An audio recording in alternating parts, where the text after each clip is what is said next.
Well, that was really weird. The music sped up, and then we were back. Hello, everybody. Welcome to another Thursday of Reconnected. I am excited to be here with Mr. Chris Stachiw. Been a few months. How you been, sir? I'm okay. Was that a question? Yes. How have you been, sir? Oh, man. You should ask people who have had less things happen in their lives that question. What's it like just being normal? Do you think normal people have had like a normal 9 months that didn't feel like 9 years? Is this thing on? It Can you is hear on. me? I can hear you just fine, yes. Okay. On the bright side, I do think a lot of us are just kind of suspended in time, and it feels like at least the last 6 months and 1 or 2 days have felt like they've been, we'll say, marginally, exceptionally longer than normal. Marginally, exceptionally larger.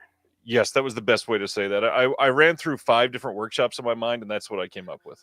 The workshops of the mind. That's where we go. We're not doing that impression tonight. Mind workshops, Ryan. You're coming up with the stupid fucking phrases this time, not me. I'm just sitting here. I'm not even doing anything. I don't even understand. I'm just part of. I was just invited here to sit and talk about physically released films. On that note, you just spent a lot of time. I was going to say a week, but it was longer than that. Out to sea. What'd you get to go do? Out to sea. Yeah, you were on water. Yeah, that's you were on, not walking on it, as though you might think otherwise. No, I had a good time on a Disney cruise. It was fun.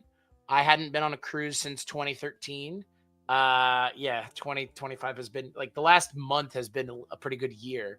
I went to San Diego, hit up some pretty cool places. I'm a bit of a sports card guy person. The fingernail polish doesn't give it away. Is that a thing? You call me whatever the hell you like. Just, don't call me mean names. Got to go to some sports cards, got to pick up some wild stuff, opened up some interesting things. I told you about this, but I found this is a Smokey the Bear card. Look at that. Smokey the Bear, folks. And look at this. Smokey the Bear card is also a 50, 38 of 100. So Smokey's a rare Smokey, as they would say. And only he can prevent forest fires. I believe both of those places in San Diego were the Supreme Card Shop and Honey Hole Collectibles, which, okay, all right. Well, it's the West Coast, everybody. West Coast elites. It was, I'll tell you, I don't want to pimp Disney because they ain't paying for a damn thing that we're doing, because if they were. Or anything ever. Yeah, well, I was about to say, they're not paying us for anything, but boy, we're giving them everything. Disney cruises are a lot of fun, and I think in terms of being able to afford a more personalized Disney experience, that's probably the way to go, given the theme parks aren't getting any cheaper, and if anything, they're just getting more expensive, which is fine if you can afford to do that, which I don't know how many people can afford to go to Disneyland for 5 days anymore without just being like, I've mortgaged my home to go see the mouse. And my neighbors. He's always watching, so... I look, whatever. At the end of the day, I think for me, a cruise is a lot of fun. I got to relax. Funny enough, because this is a YouTube thing, I actually ran into a YouTuber who I've been watching for like 5 years on the boat. Shout out to Brian Zayn over at Wrestling with Regret, who does this thing full time and has a pretty big following. And I was just sitting on the boat having a cup of coffee with a friend of mine, and he just walked by, and because of course this is what you do when you see a YouTuber, called his name out, and he stopped like someone was, looking to serve him papers, and had a nice conversation with him. He's a very nice guy. Sometimes they say never meet your heroes, but getting to share with a content creator who got me through some pretty dark times recently, that their content did in fact help me get through dark times, and seeing them kind of react to that was nice. So I can say yes. Since the last time I was on here, I have gone and been tanned and had a mouse chase after me. I will tell you the funniest thing that happened on the Disney cruise. My friend and I get into this elevator, and there's 2 people standing in the elevator, like probably in their mid-40s. And I look at this guy without missing a beat, and I was like, did you guys hear? Did you hear? There's on 2 decks above us, they saw this giant mouse walking around on board. And the look on the people's faces, and I was like, yeah. And they were like, really? And I was like, yeah. His name's Mickey. And they were just like, ah. And I was like, wow. Like, how did I get people? I mean, how did I get? And it was like fucking Ghostbusters. Like, oh, a big hell of a cockroach. Like, what do you think? There's a giant mouse. I mean, there is a giant mouse. See, Disney cruises are the only cruise where mice are allowed to walk around on board, and people are applauding it and looking to take their pictures. Normally on Princess or Norwegian cruises, that is not part of the experience. You just get that. You just get to be part of that just because. It sounds fun. Yeah, it was a good time. Point. Yeah. I still don't know. To a point, he says. I still don't know if I would take a cruise myself, but hey. Yeah, that's fair.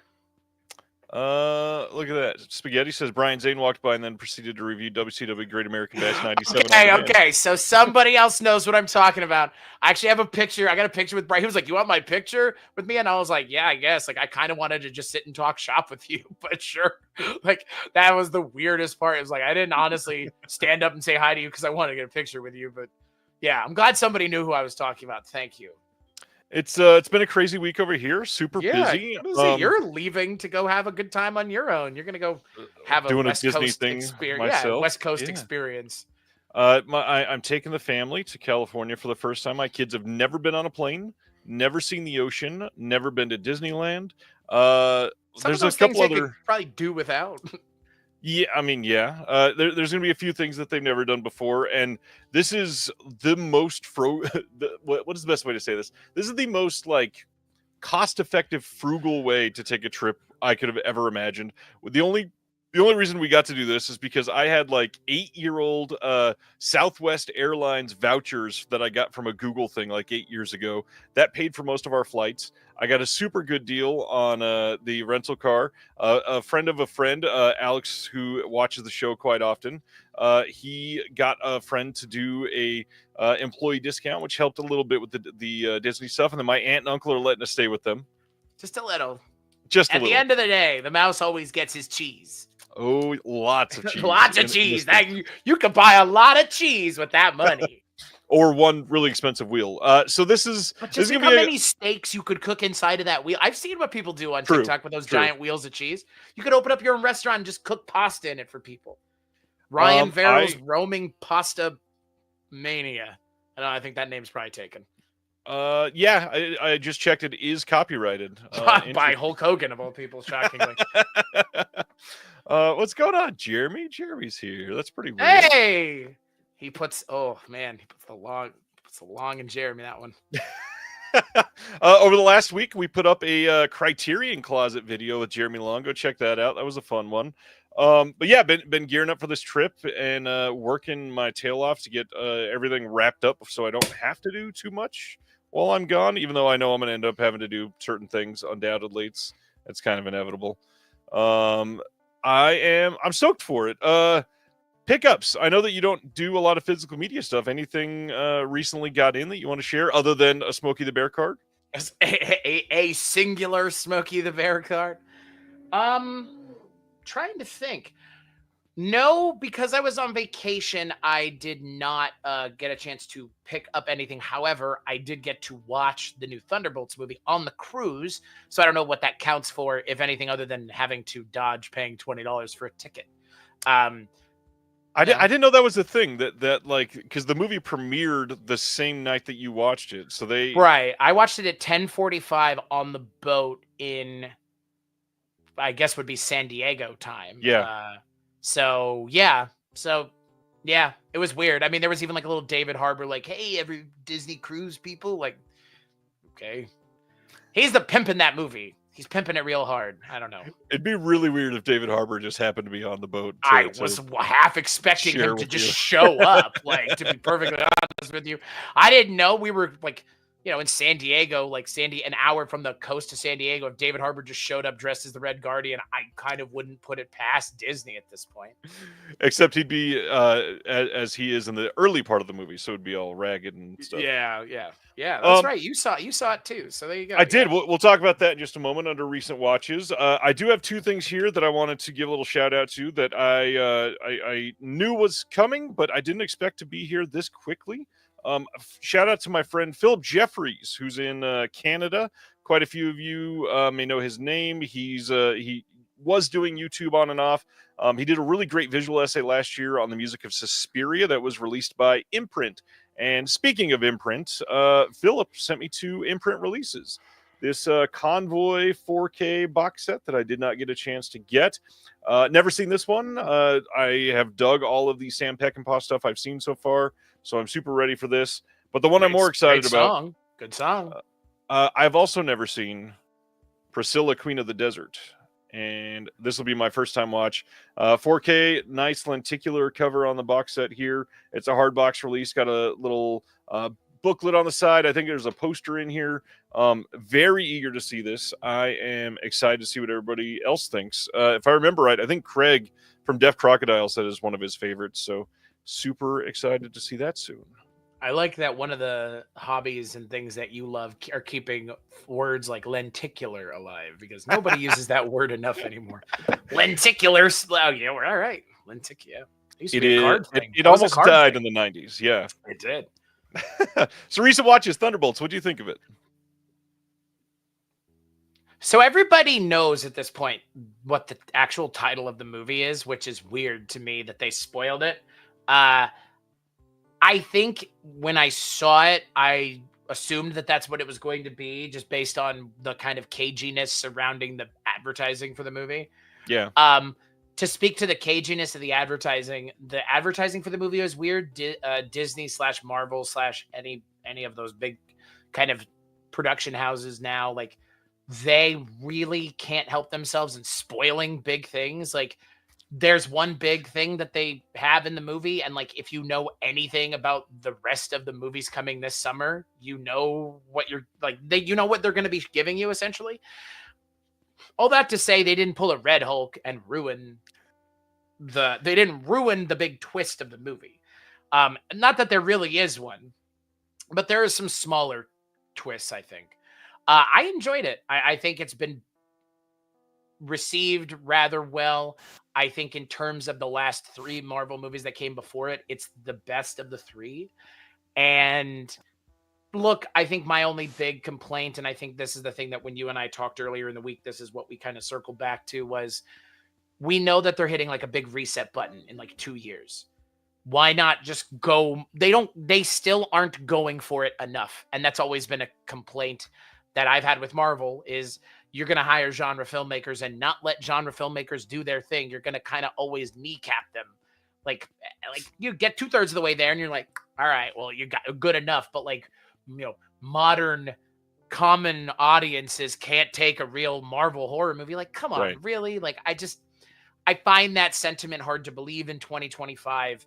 I hope that post Robert Downey Jr.'s Doomsday and everything, they get a better sense of like, we could just do wild shit and nobody cares and people just show up just to show up and we don't have to hew to every preconceived tradition. But yeah, I enjoyed it. I think it was fun.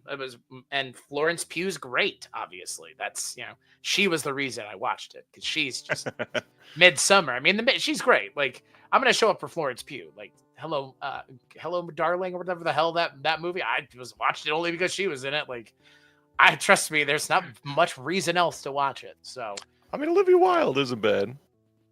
Nah, but Florence Pugh, I mean, like, she's great. Like, she's enough all by herself for sure. Yeah. So, what about you? What did you think of Thunderbolts ***? Did you say Doomsday? Mean Doctor Doom? The name of the movie is Doomsday. It's Avengers Doomsday. Oh. Yeah, that's what I'm talking about. Avengers Doomsday, the film that comes out next year, directed by the Russo brothers. Subtitle was Doomsday. Yeah, the subtitle is Doomsday, all one word. Yeah. Yeah. Well, hey, now if you search Avengers Doomsday, it won't show DC anymore. Ha ha! Ha ha! The SEO always wins. Yeah, the mouse is always right. So yeah, I mean, it was good. Florence Pugh kind of stole the show. She was really great. Obviously, through the marketing, they did sort of spoil something. You and I talked about that, but without that, even it wouldn't like have elevated it much further than it was. Obviously, I am sort of glad that we felt like this was I won't say like a full course correction, but we at least got back online from the last few that were not great. This felt like it was trying to be Captain America: Civil War, and it still didn't reach that height. But at least it was on that level, and not like the newest Ant-Man movie, which was atrocious. Yeah, I well, yeah. The new wow, that Ant-Man, that's punching down, Ryan. That's so punching down. I love that. It is punching down. That movie kind of deserves it, but it also came out during the pandemic, and then the main villain But in the so did film, Shang-Chi, and Shang-Chi is way better than the but Ant-Man the movie. main villain in that movie didn't get recast because he's not a great person. Right. Yeah, so I don't know. It was good. It's just I don't know. So much of it has lost its luster, and I know that we're not gonna, say anything brand new on that front. But the MCU is just tired at this point. There's so Yeah. much that has fallen away in a way that is not even fun. Like you said, it could have gotten very silly, and it just plain Or didn't. super dark or super Yeah. serious or made any like it's that that we talk about the term commit to the bit a lot. They don't commit to the bit, and Marvel never has, and that's that's the Joss Whedon effect. Like Joss Whedon always pulled back at the last second and told a joke, haha, like okay, like that was always the thing, because they don't think that for whatever reason the audience cares, and the problem is now because you've assumed that for so long, that has not been the case for a while. I agree they should have taken a pause after Endgame. They should have done after Endgame what they're doing now, which is reboot everything. Again, what the Russos are doing and what is like the pre-production art and all the concept art that they leaked. Like I don't know what in God's name they're building at, unless they're resetting everything, and they've more or less made that clear with Doomsday and then Battle World being the next movie. These are things that have already been announced. I'm not spoiling anything that hasn't been announced like a year ago. Yeah, look, I think it needs a hard reset, and I think the multiverse stuff allows for that. Star Wars, instead of resetting, just kind of really pulled the brakes on everything and stopped saturating the brand everywhere. And look what Andor is doing right now in terms of like being critically acclaimed and like the best thing that's ever been Star Wars of Star Wars. Like Marvel, I think, just needs to pump the brakes a little bit. But Thunderbolts was good. Like, it's just unfortunate. It's such a fun movie that 5 years ago we would have been like, this movie's amazing, coming late in the cycle too. So, yeah. So that was that. I watched another movie on Monday that I honestly, it feels like it was 2 weeks ago, and I can't even remember what it was at this point. And it's not Letterboxd, so I'm screwed. Wow.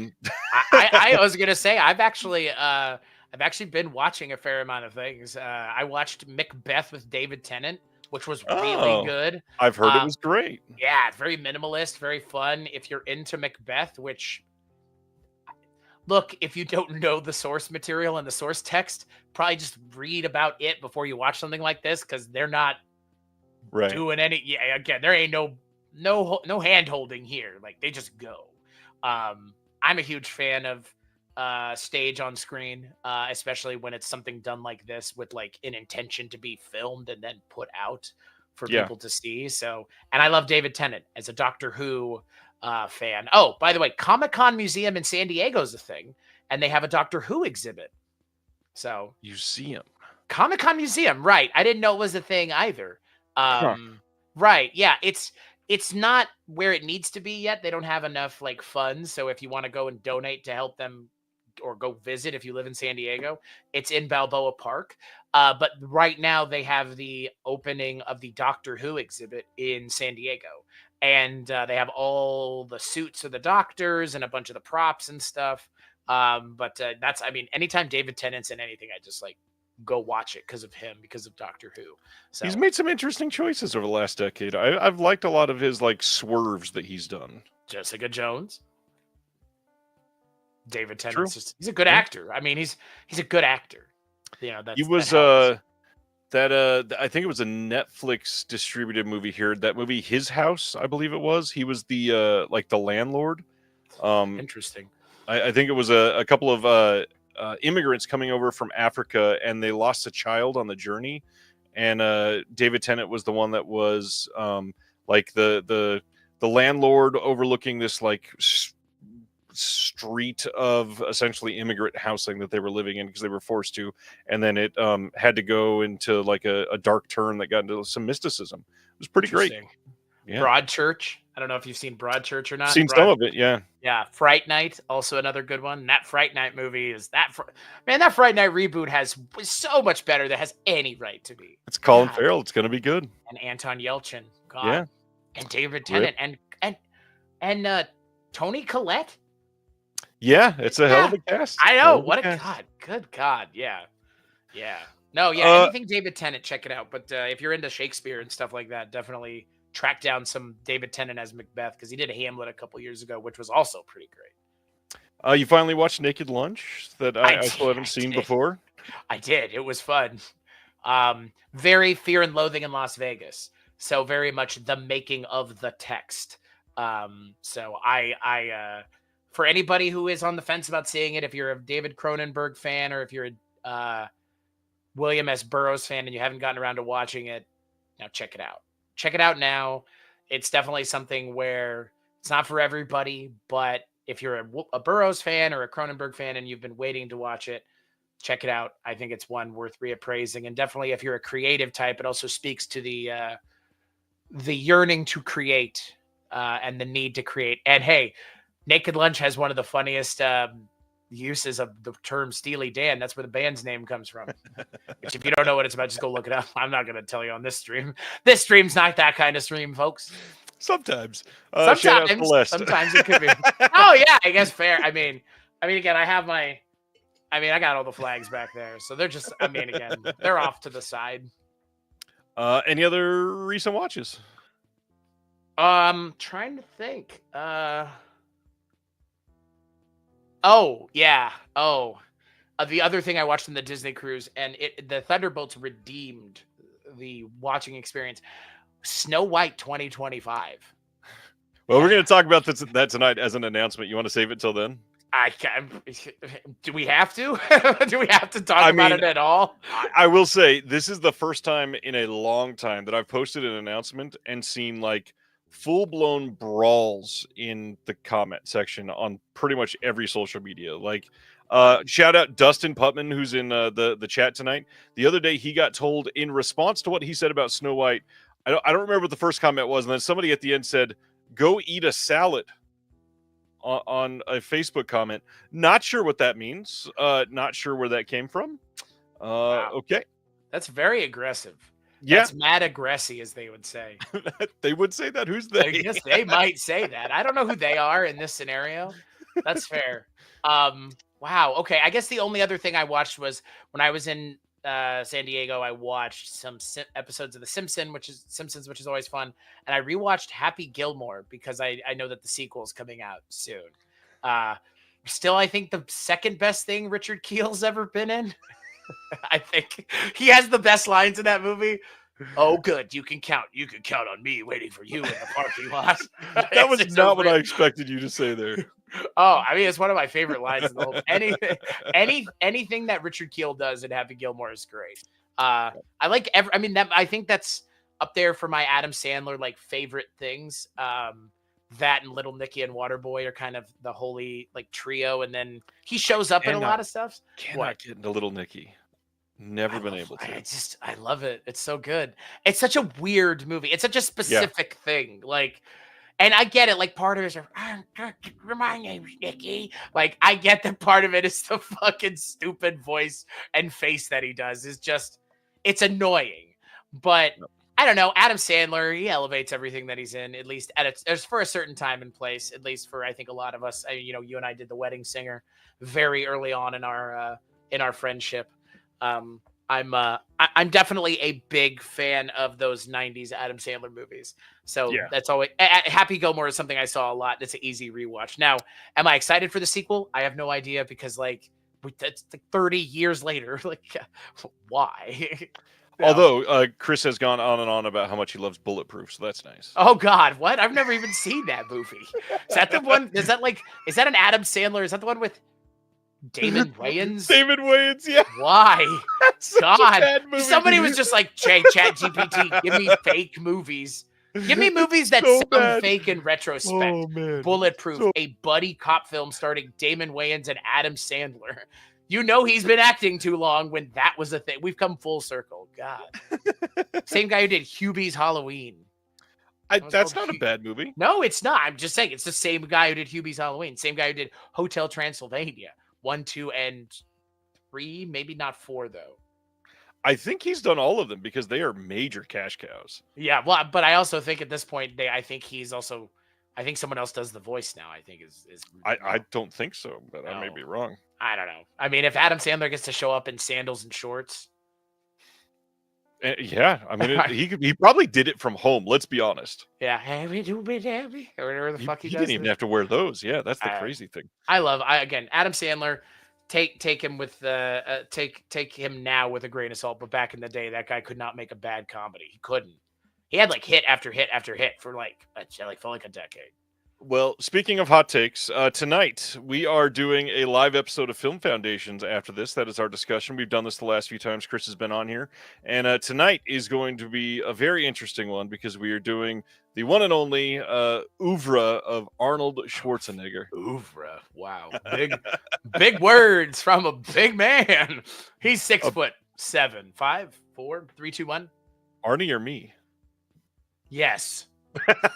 I think you're both the same. Are you like this? You're taller than Arnold Schwarzenegger. I'm not sure how tall he is. That's a good question. You're 6'5". I think he's like 6'2" or 6'3". So, well, I am about as tall as his muscles are wide. Wow, boy, that's true. I'm excited to talk Schwarzenegger. You and I both do an Arnold Schwarzenegger impersonation, and I think it's really funny that we're gonna have to do it live on camera because if you're gonna do it, make sure people can see how ridiculous you look while doing it. That's why voice actors are voice actors. They don't want to be seen while they're making the noises that you think are funny. Sivner looked it up. He's 6'2". Dick. Sounds about right. Yeah. When he was in the ring opposite, I think it was like Triple H or Hogan or one of those dudes in SmackDown, he looked tiny. Like, hey, don't put that guy opposite the real dudes doing steroids now. Like, God. Yeah, I'm excited. Can't put him in the ring with Big Show. No, God, no. God, no. No. I'm excited, though, because I haven't talked about Schwarzenegger stuff in a long time. I feel like because he hasn't been in a lot of stuff recently, right? It's kind of been not quiet, but like for a lot of us, Schwarzenegger was a big deal. And so I know people in the chat are probably like, oh boy, they're going to be talking about stuff that we care about for once, as opposed to like talking about, I don't know, something we want specifically. Edgar Wright, yeah. All 5 things to talk about. So talk about Schwarzenegger tonight, and one of the main reasons is because Schwarzenegger was, important for both of us growing up. We were at the right age for many of his movies to be hitting home video or seeing for the first time. He was at the point of popularity that, some of these were, stuff that our parents saw, and now they wanted us to see now that we're 10 years old or something like that. Yeah. And many of these are, formidable titles for a lot of the people in chat, I'm sure. So it'll be interesting. Some of these are like best of the genre films. Like some very Jingle All the Way, obviously what I'm talking about. I mean, it's a long-standing film, totally. I mean, I watch it every year. The other thing, we are both at a point where we are going to talk about tonight that this is going to be the last Film Foundations for a while. We both are not necessarily at a crossroads, but making some changes where we have a little less time to put into this than we expected, and not wanting to let the 12 people that listen to it regularly down. We are going. Sorry, I didn't mean to sell ourselves short. And just beats it to death while it's crawling on the ground, 17, begging for life, and he just comes over and just goes, "Time to die." Goodbye. Say hi to the devil for me. Like, god damn, dude. Chris and I wrote down what we said. We had like this whole speech prepared that you wanted me to write. I wrote this whole thing. We're sitting here like, ladies and gentlemen, this evening, I'd like to announce, unfortunately, oh god, don't put me full screen. No. Oh god, and this is how it starts. No, I'm kidding. We didn't have anything prepared. I mean, we had like a little thing prepared, but I think to Ryan's point, if you listen to Film Foundations, we have to take a pause because of the things in life that are taking precedent and are allowing us to have less free time. And this thing that Ryan does, Disconnected and Reconnected every week, is very important, and I know that the audience here agrees with me. The shade of full screen. Ryan only has 73 podcasts. Boy, I remember when my number was pre 3 digits. God. Oh God. Having less time in your personal life and work life means you got to rebalance it. And we're not going to lie to you guys and be like, it's because we love Film Foundations. That would not be the case. Like, we do love Film Foundations. That's not the issue. The issue is we just don't have enough time. And we have other things we want to work on that we think might be a little bit better of a pivot as well. And, you know, we are not stopping collaborating, I think, is the more important thing. So we're going to continue to work on stuff. It may not be a podcast. It may not be a video podcast, but it'll be something collaborative between the two of us. And I think that that's, for at least for me, and I know for you, the more important part of this is continuing to work together. And it sucks, you know. I think for me, I started Film Foundations with you on a belief and a whim that I had never done YouTube before, and that was a thing to do. And now I come on your show as much as I can. I enjoy doing it. I'm thinking about doing my own YouTube stuff separate from everything else that I've done. And that's honestly because you and I did the YouTube thing together. So that for me, I think was, you know, a big part of why I want to do Film Foundations. I am sad we're having to suspend it for a while, if not the foreseeable future, ? Yeah, and that's the thing. You know, it is just a pause. This could be back in 2 weeks. Who knows? Everything else that we're looking at could tumble and fall immediately. So we will. If you're wondering what it's dependent on, God, don't make it so obvious. They're listening, Ryan. Sorry, boss. I'll be back to work someday. Yeah. This is all kind of a toss-up right now, actually. So yeah, we'll figure out some more of that in the future. But yeah. This is going out with the big Austrian bang tonight. Don't look that up on Urban Dictionary. But a big Austrian bang, boy. Why not? Why not? I mean, gross. But if you're into it, it's not gross at all. Like, speaking of, there's going to be a lot of impressions during the film discussion tonight, so be prepared for that. Oh my God, yeah. Are we ready to get through the announcements then, sir? Let's do it. I'm here. Let's do it then. Here we go. We started last week with Warner Archive, putting out a whole bunch of older films this month. We've got The Citadel from 1938. This one is why did you say it that way? I have to name like 80 films tonight. 38. All right. I'm reading a decree from the king. Give me a break. Okay, my lord. We got a couple classic shorts on this. We've got a cartoon as well. I love when they throw stuff on these discs and it's not just the film. So Warner Archive seem to be doing that more lately, which is kind of nice. Classic shorts. Peter Dinklage, Warwick Davis, Kenny Baker. Kenny Baker. What a pull. I mean, you said classic. Don't even explain it. Let's just keep going. That's where I'm going. And I totally forgot to say that last one. These are all coming on June 24th from Warner Archive. This next one is A Date with Judy. This is with Wallace Beery and Jane Powell. This one is going to have a brand new 4K scan of the original Nitrate Technicolor negative. This will also have some special features on it. We got classic Tom and Jerry cartoons, some shorts that are from MGM. We've got 2 audio-only episodes of A Date with Judy radio show. So yeah, again, they're just throwing a lot on these discs, which is kind of uncommon. What's weird to me is how Warner Brothers is treating the cartoons everywhere else but here, because they don't seem to give a singular shit about the cartoons. Not true on physical media. I know, but that's not what I'm talking about. I'm talking about here on physical media. Like, everything, they're making it hard to get at. Yeah, I know what they're doing. Yeah. I'm just pointing out the reality of the situation, which is like, oh, great. All right. Don't make it available to anybody else anywhere else but here on physical media, which we control directly, and we are whatever, fine. I'm happy with it. I know you are.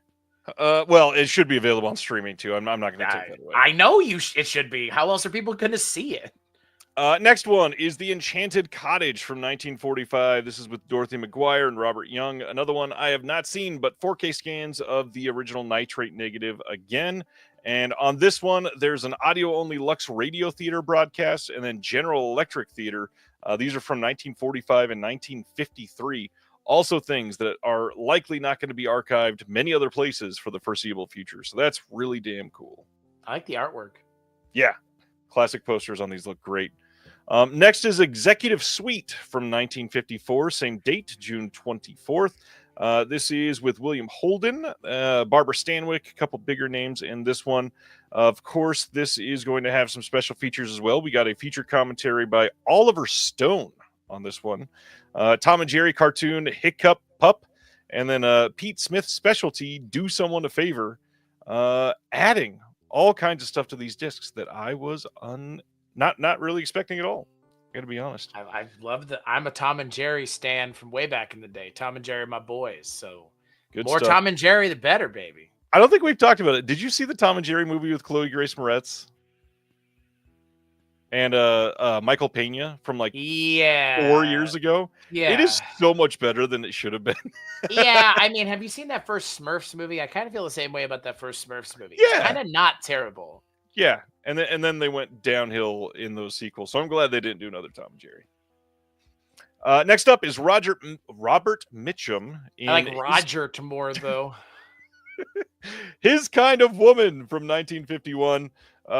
This one is going to also be a 4K scan of the original nitrate negative. This one has a feature commentary by Vivian Sobchak, which, again, many of these Warner Archive titles do not get commentaries. To see multiple commentaries in 1 month is kind of surprising. It's wild. Pretty rare.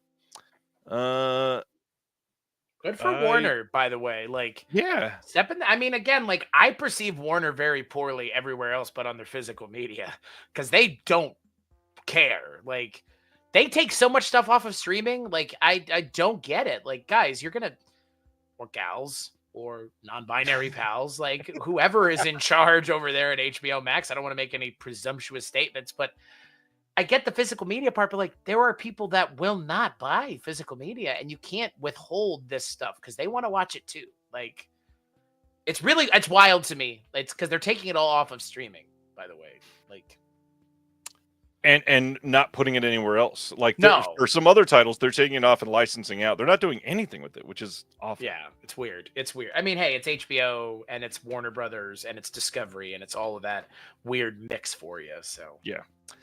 Next one, the one that I know a lot of people have been after, 1961's Splendor in the Grass, a Kazan production. This one has a feature-length doc on here called The Director's Journey. I don't think I've seen this one, and I really need to. This is one that a lot of people were saying they were going to wait for a 4K. I'm sorry to say, it got a 4K scan, but this is not getting a UHD anytime soon. Warner Archive, they've already said that they're not just going to be like upgrading stuff that's on Blu-ray. They're probably only going to put out maybe 2 or 3 4Ks a year. And for them to only be releasing this on Blu-ray now, you're not going to be seeing a 4K disc of this anytime soon. That's for sure. Have you seen this one? I'm going to bet no. I have not. You'd bet correctly. Natalie Wood, Warren Beatty, Pat Hingle, Audrey Christie. This is one that I've had on my way too long watch list for quite some time. Natalie Wood. So that is it for Warner Archive. Those were all coming on June 24th on Blu-ray. Next up, the movie that has only gotten about 817 releases on physical media. Jesus, ain't that the truth? I own like 3 different versions of this movie, actually. August 18th, over in the UK, a 4K steelbook of Blade Runner. Nothing new coming on this. It's not going to be a new scan. It's not going to be new extras, just in a steelbook. And, I mean, you've had the art that's on the back of this steelbook on the front. You've had the poster art elsewhere. I mean, okay. If you don't have Blade Runner and you love steelbooks, here you go. But other than that, this is kind of everywhere. Who doesn't have Blade Runner at this point? That's a good question. I literally have the briefcase version of the movie. You remember that? Oh, yeah. Yeah. Which, they've done more than one version. That's what's crazy. Good. Right. I guess I should preface it by saying I have the original briefcase then. The VHSs. I'm just kidding. I was just kidding. Is that a thing? I wouldn't be surprised. Probably not. It may have been, for all I know. I would love it if they had a different briefcase version on every format. Yeah, they should. How do you feel about Blade Runner? We never Laser talked- disc? Laser. That was the one. This was like Laser disc briefcase? Yeah, boy. Then it really now we're cooking with Crisco, baby. Do you like Blade Runner? We never talked about it. I mean, I like it fine. It's been a long time since I've seen it. I don't view it as like this amazingly complex masterpiece that a lot of people do. I think that it's a really well-made movie, but it's not one that I'm like dying to watch once every 18 months or anything. I think the complex masterpiece is Blade Runner 2049. I think that's the movie that's worth reappraisal. Blade Runner's fine. I think the is Deckard a replicant thing? Like, I don't care. Like, if that's what you care about, cool. But like, I mean, hey man, that's Ryan. Yeah, the original's fine, but I like the remake or reboot or requel. I like it more. I think it has much more of an interesting time with the world, and I think the original movie is as a classic. I like the second movie more. Yeah, and it's again, I'm not taking. No one here is pretending like the original's not a classic. We're not it's great. It's obviously a piece of cinema history. It's just not one that I'm dying to watch. What do we have to at the end of the day? What can we say about Blade Runner that hasn't been said before? Like, we are not going to be able to discount Blade Runner to anybody. Like, the stock of the movie's way too high. Come on, guys. I forgot that this is just a glut of re-releases of classic stuff that we've seen many ain't times. That the truth? So these are all the same date, all 4K steelbooks, all over in the UK. This one is Enter the Dragon from 1973. Same disc as before, so this isn't like a nice Arrow disc or anything like that. Ronnie, don't remind me. Ronnie says this is Shawshank all over again. Yeah, that hurts. Because I said Shawshank Redemption is overrated. And again, you want it here. I've never even seen it. So there you go. I do not comprehend. From 2000, I don't want to watch Tim Robbins. I don't want to watch Tim Robbins and Morgan Freeman. Neither of those actors jump out to me as someone that resonates with me. There's your answer. Tim Robbins is a master. I didn't say he wasn't. He just don't resonate with. I don't resonate with him. Sorry. I don't know. God, Jesus. They should just turn it off. We have opinions about. We have somewhat barely controversial opinions about movies that, once again, are so popular and well regarded and well esteemed that there's nothing we could say about these movies to degrade them or take away from them. But fine, you're right. I'll just scroll through the classics then. I know, right? Silently judge. What does anybody want from us? Yeah, you haven't seen Home Alone? Viewers numbers plummeting. Vince, this is so specific. I don't like prison movies made after 1950. Oh my gosh, can't argue with that logic. It's such a specific call out. I know. Why? Can I ask why? Can we ask the audience why? Okay, so Adam says no excuse, and I'm not a huge fan. And I agree there's no excuse here. And like I was going to say, from the year 1999 through, 2013, Shawshank Redemption was on TV 24/7. Most of those hours on TNT. When did you say? 99 to like 2013, 2014. Okay, well, I was 9. For part of that. 10, 11, 12, 13. And then part of it I was in college. Like, I don't know. What do you want from me? A lot. People want me to validate their love of a movie, apparently, because the guy on the internet said so. You love the movie. That is the funny comment, right? This is such a great comment. Yeah, Timbits, baby. Timbits. I may or may not have just screenshot of that, so I can possibly make some disconnected merch out of it. I'll contact you later, Tyler. God, that is great. Christ Tim almighty. Robbins is only second to Tim Hortons. It's so Tim funny. Hose, baby. That's how you know that he's American, because he called it Tim Hortons. I believe any Canadian's card is taken away if they call it Tim Hortons. I believe it's called Tim Hose. We have spent this much time and we're on like the 5th announcement. Let's Good. That's fine. V for Vendetta is the next 4K steelbook hitting on that same day. Good movie. It's a lot worse than Blade Runner and Shawshank Redemption. Does that help? Can I make you mad, audience? No. Say I've never seen it. I'm not shocked. Shanked Next up, Redemption. have you seen the Goonies? Yeah, once. Literally, I don't. I've seen it more than once this year, and it's May. You know, there are like literally every movie, but not the. There's plenty of movies that aren't the Goonies that you can watch. Literally everything else, but I saw the Goonies this year in theaters. I didn't know that was a thing. Yep. I watched it once. It's fine. I didn't grow up on it. Like I know people that grew up on it. Just like I probably make somebody mad by saying Monster Squad's fine. Thank you. See, finally somebody else has come to their senses in the chat.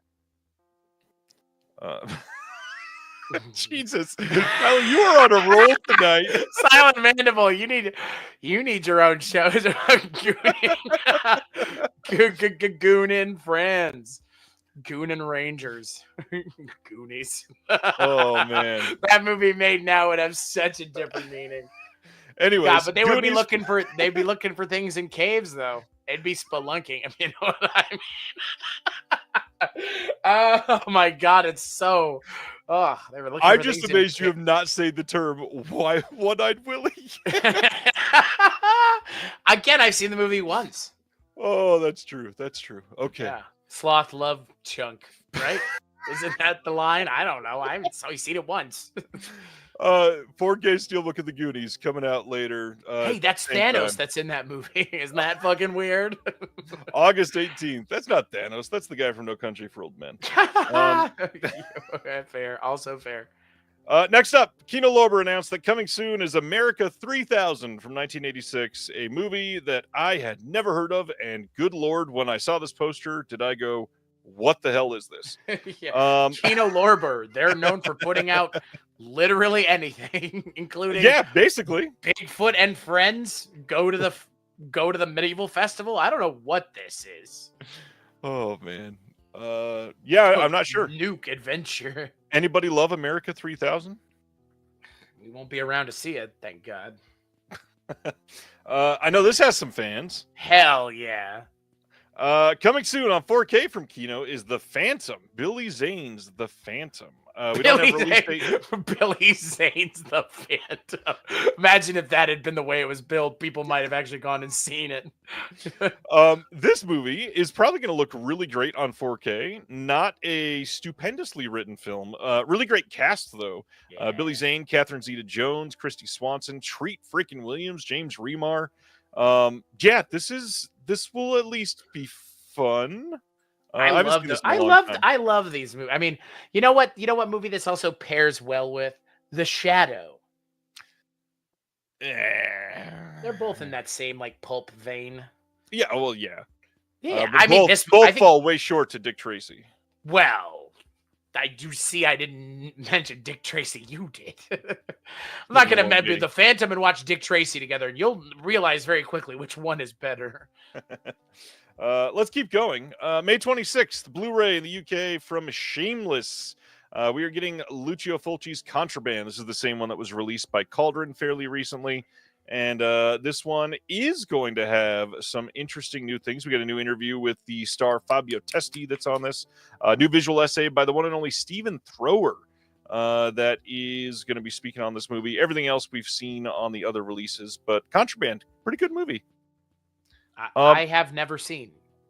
Yeah, most people have not. I like Lucio Fulci a lot. Sibner's saying, I'm sorry, but you grew up with The Shadow. Just because he said he grew up with it doesn't mean it came out when he was... and he watched it on a release date. Yeah, like I don't know. I watched it when you know what? You want you want to know how nice. Mute yourself while you burp. I got your ass. I got to get you to laugh while we're on the show. By the way, funny secret. I'll jump into chat when I'm not on the show and try to get Ryan to laugh every now and then. Not in chat. Oh, Chris private messages me on Discord trying to get me to laugh. And sometimes I get him, but he's a lot better about corpsing, to use another term. The thing with The Shadow is my entry point to The Shadow was the pinball machine, which I played a lot as a kid. So, and then I watched the movie a lot. I like The Rocketeer as well and The Phantom. Good so stuff. they're all kind of in that, the triangle or whatever. That's not a triangle. This is a triangle. I know my shapes. God, boy. Yeah, let's keep going. Yeah, sure, why not? Oasis of Fear, also coming from Shameless. This one's coming on June 2nd on a Blu-ray over in the UK. This one, I believe, there's a world-exclusive unique interview with Ornella Muti on this one on being a teenage star. I don't think I've seen Oasis of Fear, and I know for a fact that Chris has not. And Chris is like, I've seen this 38 times. I grew up on it. I was about to say, like, what does that mean? That language that they use, it's a unique interview. What does that because mean? a lot of releases will license special features from other companies. Okay. And so they're saying if you want this specific this specific interview, because Ornella Muti is a huge star, you'd have to buy this release. Okay. Well, sure. This is also known as An Ideal Place to Kill. This has been released here in the US on Blu-ray, but now it's coming over to the UK. Jack is here. He says he just watched the 2011 Muppets with my dad, who had never seen it. Adore the Muppets, and that movie is amazing. Saw it in theater on opening day. I would say between the two of us, Ryan is more of the man and I'm more of the Muppet.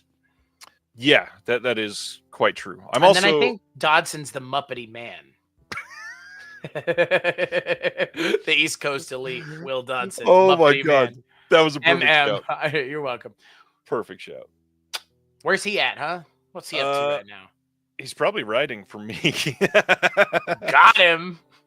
July 8th on Blu-ray in the US comes this very Tubi-looking movie from Lionsgate called ChatGPT presents Shadow Force from this year, starring Kerry Washington, that I never heard of. But man, this poster does not sell it on me.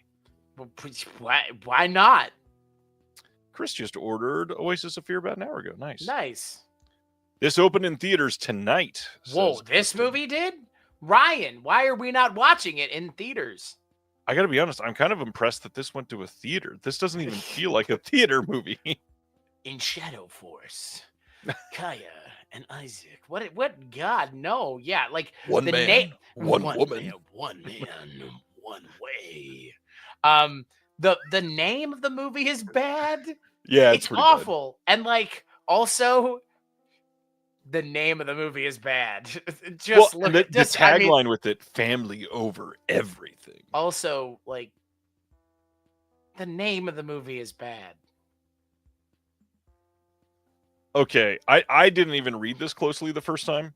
In Shadow Force, you're reading. Were once the leaders of a multinational special forces group called Shadow Force. They broke the rules by falling in love. And in order to protect their son, they go underground.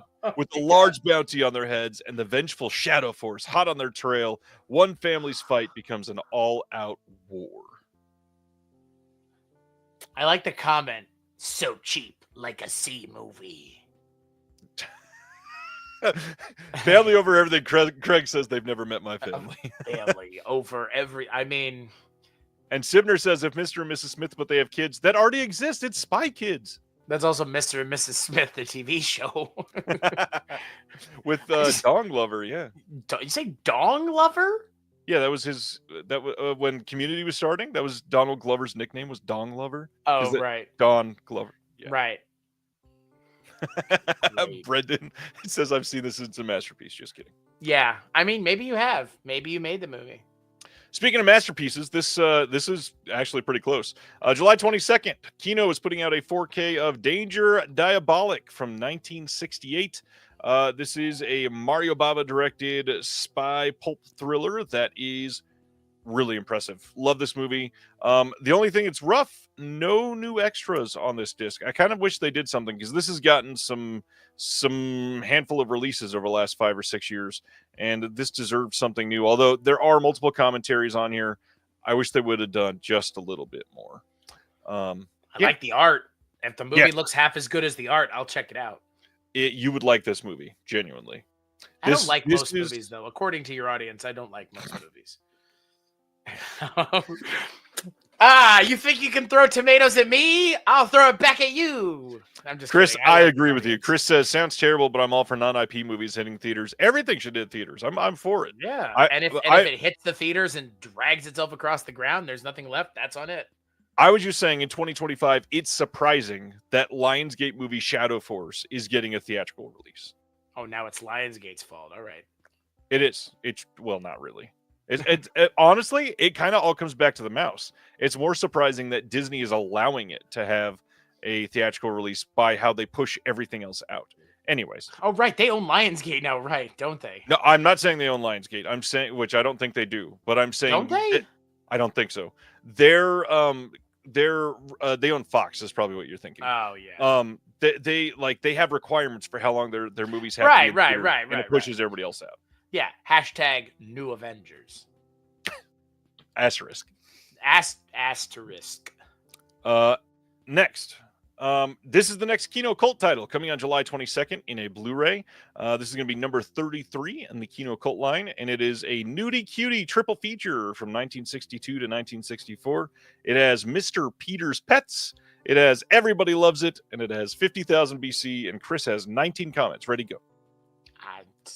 I feel like now we can watch these movies as kind of like the fun lark that they are, but like, yeah. Weird, but all right, whatever. It's Next weird. up. Like, I guarantee you that the people who made those movies, if they were like, this is getting a Blu-ray release, they'd be like, what? In 2025. Yeah, what the fuck? Like, good. I mean, like, you know what? At the end of the day, though, to your audience's point, it's all good. It's all good. What's good for the goose is good for the gander, and not everything gets a Blu-ray release. Like, literally. Even though plenty of things get a Blu-ray release, you and I could go back and forth lightning round style and come up with plenty of things that could use a Blu-ray release that don't have a Blu-ray or 4K release. Yeah. So there's still plenty of stuff. There's still plenty of room. So, like for exclusive coming out July 19th on Blu-ray from Kino Lorber. July 15th. I But can't yes. read. Here. There we go. I can see Exclusive it now. Thank you. from Kino on July 15th. This is from 1937 with Fred McMurray and Francis Farmer. And yeah, definitely not seen this. I know there's a lot of people that enjoy this type of film, and that's mostly not me. Ryan, have you ever wanted to be a farmer? Probably at some point. Here's a couple of acres. It's one of my favorite lines from Last Action Hero. You walked right into that one, bud. I did. I truly did. I love it. The look on your face, you weren't giving me the answer. July 8th, we have something interesting happening. Kino, in partnership with Dark Force Entertainment, is putting out a 4K of Silent Scream from 1979. This is a movie that has been released multiple times before. Code Red, I think Scorpion did this one as well. But now, Dark Force, as a Kino Lorber partner, they are releasing this widely, and I'm kind of curious to see what's to come from this, because Kino and Dark Force have not worked together before, and Dark Force has been doing fairly well. I mean, they're choosing to put out some stuff on 4K, like The Fama. The couple of acres. Yeah. It's great. It was the callback. The movie's called The Farmer. It was perfect. It is. In fact, wow, I did not plan to do this, but I happen to have the Dark Force Farmer trading cards to be able to show off. Hey, that's pretty cool, man. Oh boy. So yeah, they're doing Five that. people that were watching is now down to 3. 3.5 somehow. Some of those classic shorts we're watching. Oh, callback. This is why we're friends, folks, because Ryan loves a good callback. And a pun. So yeah, this has all the extras that were on the previous release, including a commentary by Barbara Steele, which is nice, and a bunch of extras on that Blu-ray disc. I mean, hey, terror is so sudden, there's no time to scream. It's great. Chris, Disney. I did not buy the trading cards. They came free in a package from Dark Force. Literally, he is giving them away. He paid enough. They are giving them away. They're giving them away. Why? I never wanted those. I didn't know that I was getting them. That's cool, dude. Wait, like, are they trading cards? What are they? It's one Blu-ray label, created trading cards surrounding one film. I don't even know what's on them. I haven't opened the box yet. Why? Okay. Open the box, bud. What if You this got is the going to be card? worth like You got the $14? card guy here. I got the card guy. Okay, I have to do this. Okay, Right? hold on. Let's. What you became Jerry Seinfeld all of a sudden? I gotta. What do we do about trading? Open the card. Open it. Open the card. Don't open it. Schrodinger's card. Wait, what does it say on the front? It says you could get a chase card.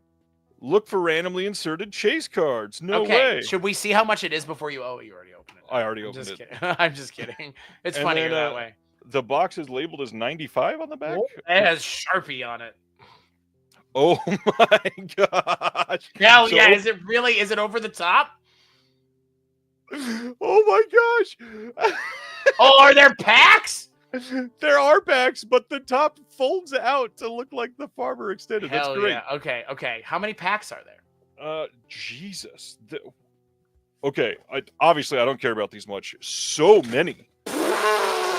Way more than There expected. could be a 1 of 1 in there. That Just doesn't like mean this anything. 1 of 1 Hal Linden that I have, everybody. God. How did you have that on hand? Because right. it's sitting in front of me on my desk. I look at Hal Linden every day. Look, it's a 1 of 1 Hal Linden. Not great. So I'm gonna open one. Go for this it. is All right. like a genuine like wax pack type. Yeah, that's setup. awesome. I'm so And, excited. So it's a full blown sticker. The wax has to be ripped. Ooh. And opening it up. Okay, Oh, so that like there's a decent amount of cards in here. Wow. Okay. 4, 5. Oh, so those there are like 6. old school. They're like 80s cards too. So 6 in each one. Here are the. Here's what I'm thinking you should do with these cards. You have all these people in your audience who like getting free things from you. You should be using white gloves. He's right. You should just send these to your audience when you send them the things as Patreon. Because if you want these cards, Literally go to Patreon. was going to happen. Go to Patreon and subscribe to Ryan's Patreon. See, I'm doing this for free. That's why I set it to the side because I don't care about them. They're going to be going to the Patreon. Yeah. And maybe so release like a YouTube video or a Patreon video of you opening the rest of them and then showing everybody what you got. Because here's the thing. There could be a good card in there, theoretically. Yes. Probably not. Sibner, do not send me that shit. Oh, man. He said don't. Yeah. So for anybody that is huge committing fans, to the bit, not a fan.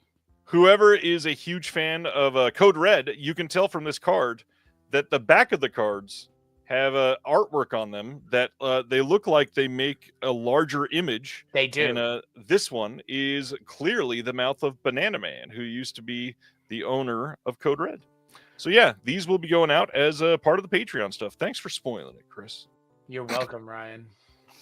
Somebody's going to get this open pack, and you're going to know that this was yours. So congratulations. I mean, yeah, because you have to open all of them to make sure you take out the good card and don't send it to anybody. I put it back, and now it looks like it wasn't even open. I'm going to send everybody all the cards. I'm not even going to open them. Oh, wow. Yeah. I like that. Fully random. You could get a chaser card in your pack. A chaser? Who are we chasing? Ronnie wants to know if Is you drink Chris your drinking champagne. champagne? Yes. Yes, I thank you for noticing. However, I'm drinking. Yeah, I because I saw it in my fridge and I was like, I spent like $10 on it at Total Wine. Again, not a sponsor. But I'm drinking. They're not a sponsor. I love that you said again, like we've had like 7 Total Wine references I today. don't know what we had. It's being drunk out of a King Kong from 1976 glass. Says on the back, straddling New York's twin trade towers. Ooh. The intrepid King Kong faces his most relentless and awesome enemy, civilization. Good for you. Jeez Louise. Farmer cards. This is so funny. This is the greatest. Your audience is great. The wild. Oh, my Furby. I do have a Furby back there. Where is he? Yeah, hello, boys. I do have a Furby. Hey, we're going to get back to the next announcement after the card opening. To Judy Irving's The Wild Parrots of Telegraph Hill. From You'll laugh, you'll cry, your 2003. heart is guaranteed to soar. Washington Post paid to say that. You fuckers. There's no way that wasn't Jeff intentional. Bezos still making money. I know. God, good Lord. This is coming on Blu-ray on July 15th. And yeah, from what I hear, this is a very wholesome documentary that I've not seen. Says it's a classic. It says Yeah. classic feel good. New 4K restoration. I love me some animal docs. Are you an Yeah. animal documentary person? You remember Voyage of the Mimi? Does that count? I don't even know what that is. That sounds like that somebody's telling a story around a campfire about their grandma. The Voyage of the Mimi was a very early Ben Affleck thing that when I was in high school, they showed it to us in biology class. I think that off-the-cuff joke deserved a little better than Ben Affleck, but okay. Doesn't everything deserve better than Ben Affleck? I would watch this. You remember those nature documentaries in like the 70s? Jack Hanna. Yeah, I'm a fan. Yeah, Jack Hanna was good. He's a fan. He's a fan. He's a fan, as Kendrick would say. Colton says, "Voyage of the Mimi" sounds like a Mel UC title.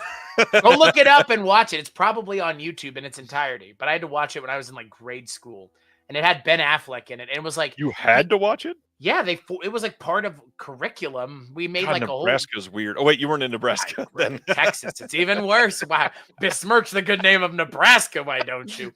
Everybody knows the N in Nebraska stands for knowledge. That's an old joke, apparently. I didn't make it up. Wow. I love the people here. I know people who live here are watching, which is why I don't want to get run out of town on a rail. Next up, we are getting Kino is putting out Northern Lights from 1978 on July 22nd on Blu-ray. This is a brand new 4K restoration. This was pretty great from what I hear, and there's an audio commentary on this with some of the filmmakers, and then a trailer on this one. This is one I will probably at some point when this is $8 from Kino be checking out. I was about to say, when are you going to watch it? At some point in the near never? Yeah, when my kids have graduated and they are paying all of my bills. Yeah, soon. Cool. Soon, he says. July 15th, Kino is also releasing Blur to the End from 2024. This is about the band Blur. They also have a 127-minute concert film as an extra on this, which is kind of really cool that they're including that. Yeah, Blur's fun. The band, they have that one song. Woohoo. Woohoo. Isn't Blur? No, Blur's not the same band with Hey Man, Nice Shot. No, that's very much someone else. This isn't a music podcast, but sure. Goddamn. Oh, man. Everybody's a comedian when the camera's on. I'll turn mine off. Oh, that's right. Ronnie says that's Filter. That is Filter. Good pull. We are still going kind of with Kino Lorber because they are in charge of the distribution here. Cohen Media Group is putting out a release of Black Tea from 2024. This is coming on July 15th on Blu-ray. This is going to have a Berlin Film Festival press conference as an extra and the trailer. And Cohen Media Group, I like most of the stuff that they put out. And I am very happy to see more African films get releases. So I definitely want to check this out. However, I will say, I agree with everybody in the chat because I wish they would take this goddamn giant C off of all of their covers. It would be so much better without that bright red C surrounding this. Brian, we don't say that. As soothing as a freshly brewed cup. Rachel Pronger, IndieWire. Why would they read the person's name and the publication? I don't know. Why wouldn't you read that? Well, God, why wouldn't you read that? Isn't that the point? Like, if it was let me put it this way: as soothing as sipping a freshly brewed cup, some asshole on the internet that doesn't have the same ring as. Okay, but Rachel normally it would say Rachel Pronger from IndieWire says X. It wouldn't be. It's not a book report. Ryan is not trying to. Ryan's saying X because he's not trying to pass the Bechdel test here. Got your ass. I Bechdel to differ. Let's go. Always with the histrionics, dude. Always. Gary agrees. He says, "Hell yes, never noticed it was a C." Yes, it is the Cohen Media C that is so gaudy on those covers. Ooh, gaudy. Nice pull. Next, July 8th, another Kino partner label, Raro Video, is putting out Terror Express from 1980 on Blu-ray. This one is going to have a new audio commentary by Rachel Nisbet, who does incredible work. They got an archival documentary on this called Tales from the Rails. What a great Why name. was that funny? A film by Fernando Baldi. La ragazza del balcone letto. There were so many syllables in that name. That's the name. You see how many syllables are in that name. True. I can do it. My mom's Italian 100%. Hey, you gotta get with him. Hit him with the paws. Hey, man. This is a weird night. Let's keep going. This is the best night of all. Hey, 5, guess what? 8, Kino 20. Lorber is still releasing movies. Is this the Ju- Keanu Reeves movie? It is. Keanu Reeves playing an Asian man. July 22nd, they're putting out a 4K of Little Buddha from 1993. This was released in Australia by Imprint fairly recently. This has a brand new HDR and Dolby Vision Master so that you can see this Bertolucci film in bright, eye-blazing 4K. So how do you feel about this one there, Chris? A sumptuous and epic story. Little Buddha. I saw this movie, I think, in high school. Why is Keanu Reeves playing Buddha again? Not just Buddha, Little Buddha. Yo, coming to the stage next is Little Buddha. Lil Buddha. Lil Buddha. Lil Buddha. Another one of them classic L-I-L jokes. apostrophe Buddha. B-U-D-D-A. It would be Boota. Buddha. Lil Buddha. Yeah, it'd be like Ludacris. Buddha. Oh, Yeah. man. He's on the 50-yard lines with the Buddha kicking for 3. God. Here we go. Imprint, we were just speaking about them. They are also putting out Jade on 4K. Vinegar Syndrome just released Jade on 4K this month. Hasn't even shipped to anybody yet, but Imprint wanted to give you all a heads up that they're doing it as well in Australia. Yeah, William Friedkin in 4K. Billy Friedkin. Oh, Billy Friedkin, yeah. Some fantasies go too far. Shake that little Buddha. Shake that Buddha, shake that. Oh, it is a weird night. It's been a good night. People listening to the podcast tomorrow would be like, what in the hell? What in God's name? Well, Billy Friedkin, what did he always say? Go fuck a rolling donut, I believe is his phrase, not mine. I wish I could come up with something that funny. Yeah. Leave me. I thought that said give me glizzies. I was like, what in God's name? Hey, the newest issue of the Physical Media Advocate is shipping now, and I wish I had one to show. I do not have it in hand yet, but this is a crazy issue. We have a lot of really great stuff in this. I am pretty damn proud of this. We have a brand new exclusive interview with Alex Ross Perry about his film Video Heaven. We've got a new comic. We've got a lot of stuff. Short little article on Stanley Kubrick and what we're missing on 4K. Love the cover on this. We normally have Planet Mondo, but this is a new one from Ron Winnick, who is a friend of Stan's. So thank you, Stan. Yeah, this is crazy. Dustin had this in hand in paperback 12 hours after it was announced. I was so jealous. Nice. Yeah, check that out. You can get it on Amazon. You can get it at a bunch of physical media stores in the U.S. and even one in Canada. Amazon worldwide. Keep missing my opportunity to write for these because, you know, Hey, depression. You've done it. You've done it, what, 3 times? 2 times? Something like that? 3, 2, 1. Yeah. Go. Something like that. Yeah. Start writing. The movie that inspired a million undercuts, Fury. Tell me I'm wrong. Tell me I'm wrong. Look at that haircut. It's a nice haircut. It is a nice haircut. It works for Brad Pitt's head. Yeah, it's true. So does everything else. A lot of women. Anyways, July. Golami. I had literally when I was in Mexico of someone taking a photograph go Golami, and I was like, "What is happening here?" Tyler says that "go fuck a rolling donut" reminds me of how one time my great grand aunt told my great grandfather, "Go shit up your back." What does that even mean? I don't even get it, and I'm not even upset. Brad Pitt, God. For those words are just syllables. Brad Pitt, ... He's good looking, ... Gay pride flag, ... Hey, July 15th, Brad Pitt and the film Fury are coming in a Not 4K furry. steelbook. That's a very different movie, and the undercut is much weirder there. Lots of undercuts, lots of uncuts. How do you feel about Fury? Never seen it. Really? No. I just know what Brad Pitt's hair looks like. I mean, this is a good movie. You should see Stachiw Fury. and Remembrances on Fury. I remember what the hell was that? Somebody was talking about.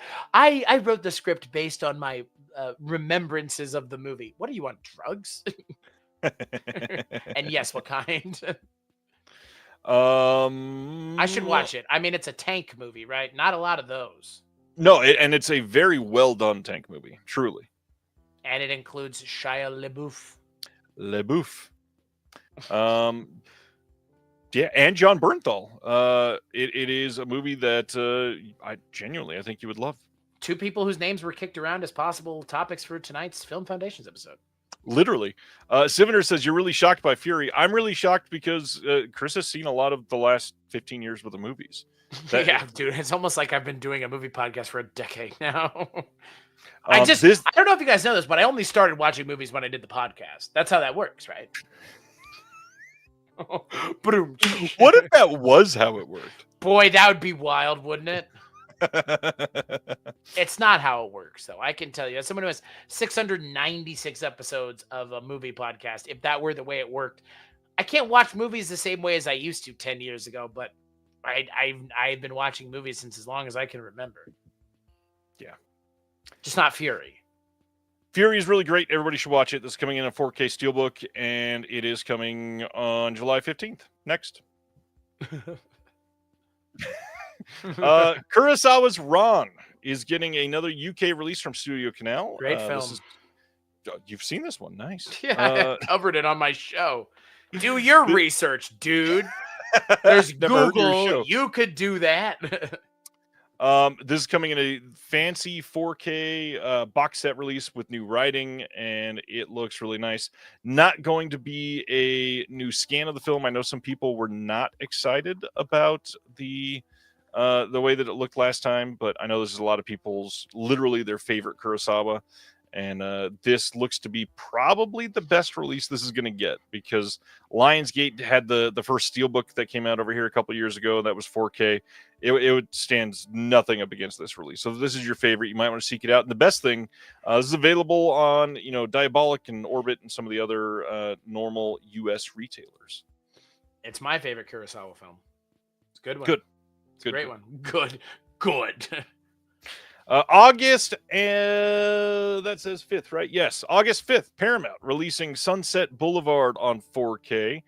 This is not coming to their Paramount Presents line, which a lot of people were surprised by, but it is coming to a regular 4K disc, and this is the 75th anniversary of Sunset Boulevard, and somehow I've still not seen this one. I certainly need to. Billy Wilder, kind of a pretty okay director from what I hear. Just kidding. I know he's amazing.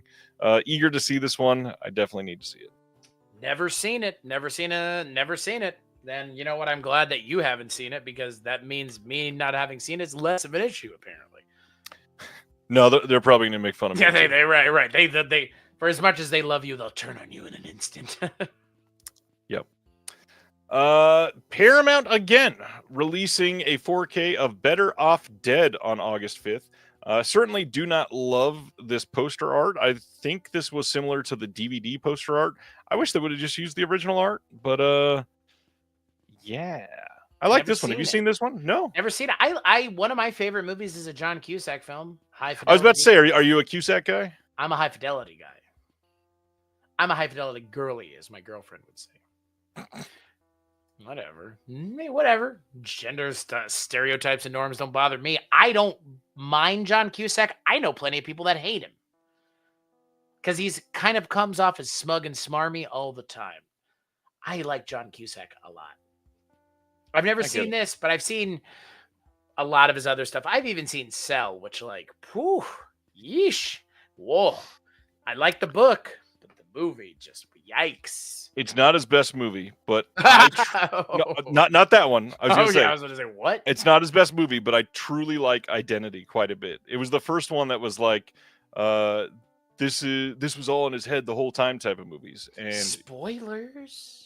Yeah, it's like 34 years old. I know. At this point, it's a grown It's adult. nowhere near 34 years old. I was gonna say it's probably like 20 years old at this point. Hey, we talked about Danger Diabolic earlier.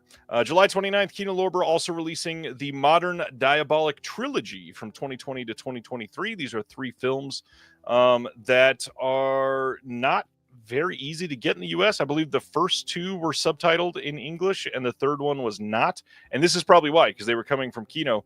I gotta say, though, Jesse Nelson from Diabolic DVD pointed out, it sure looks like they stole his logo for this poster or the cover art, which is kind of crazy. Just blatantly doing it to steal from a physical media retailer to put on physical media takes some cojones. Manetti Brothers. Sorry, it's the only Italian thing on there. That's true. Kinko Attacks. What a great subtitle for anything.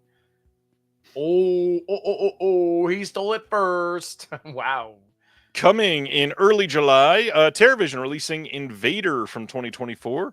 This is a collaboration with Music Box Films and Doppelganger releasing, so they are all working together on this.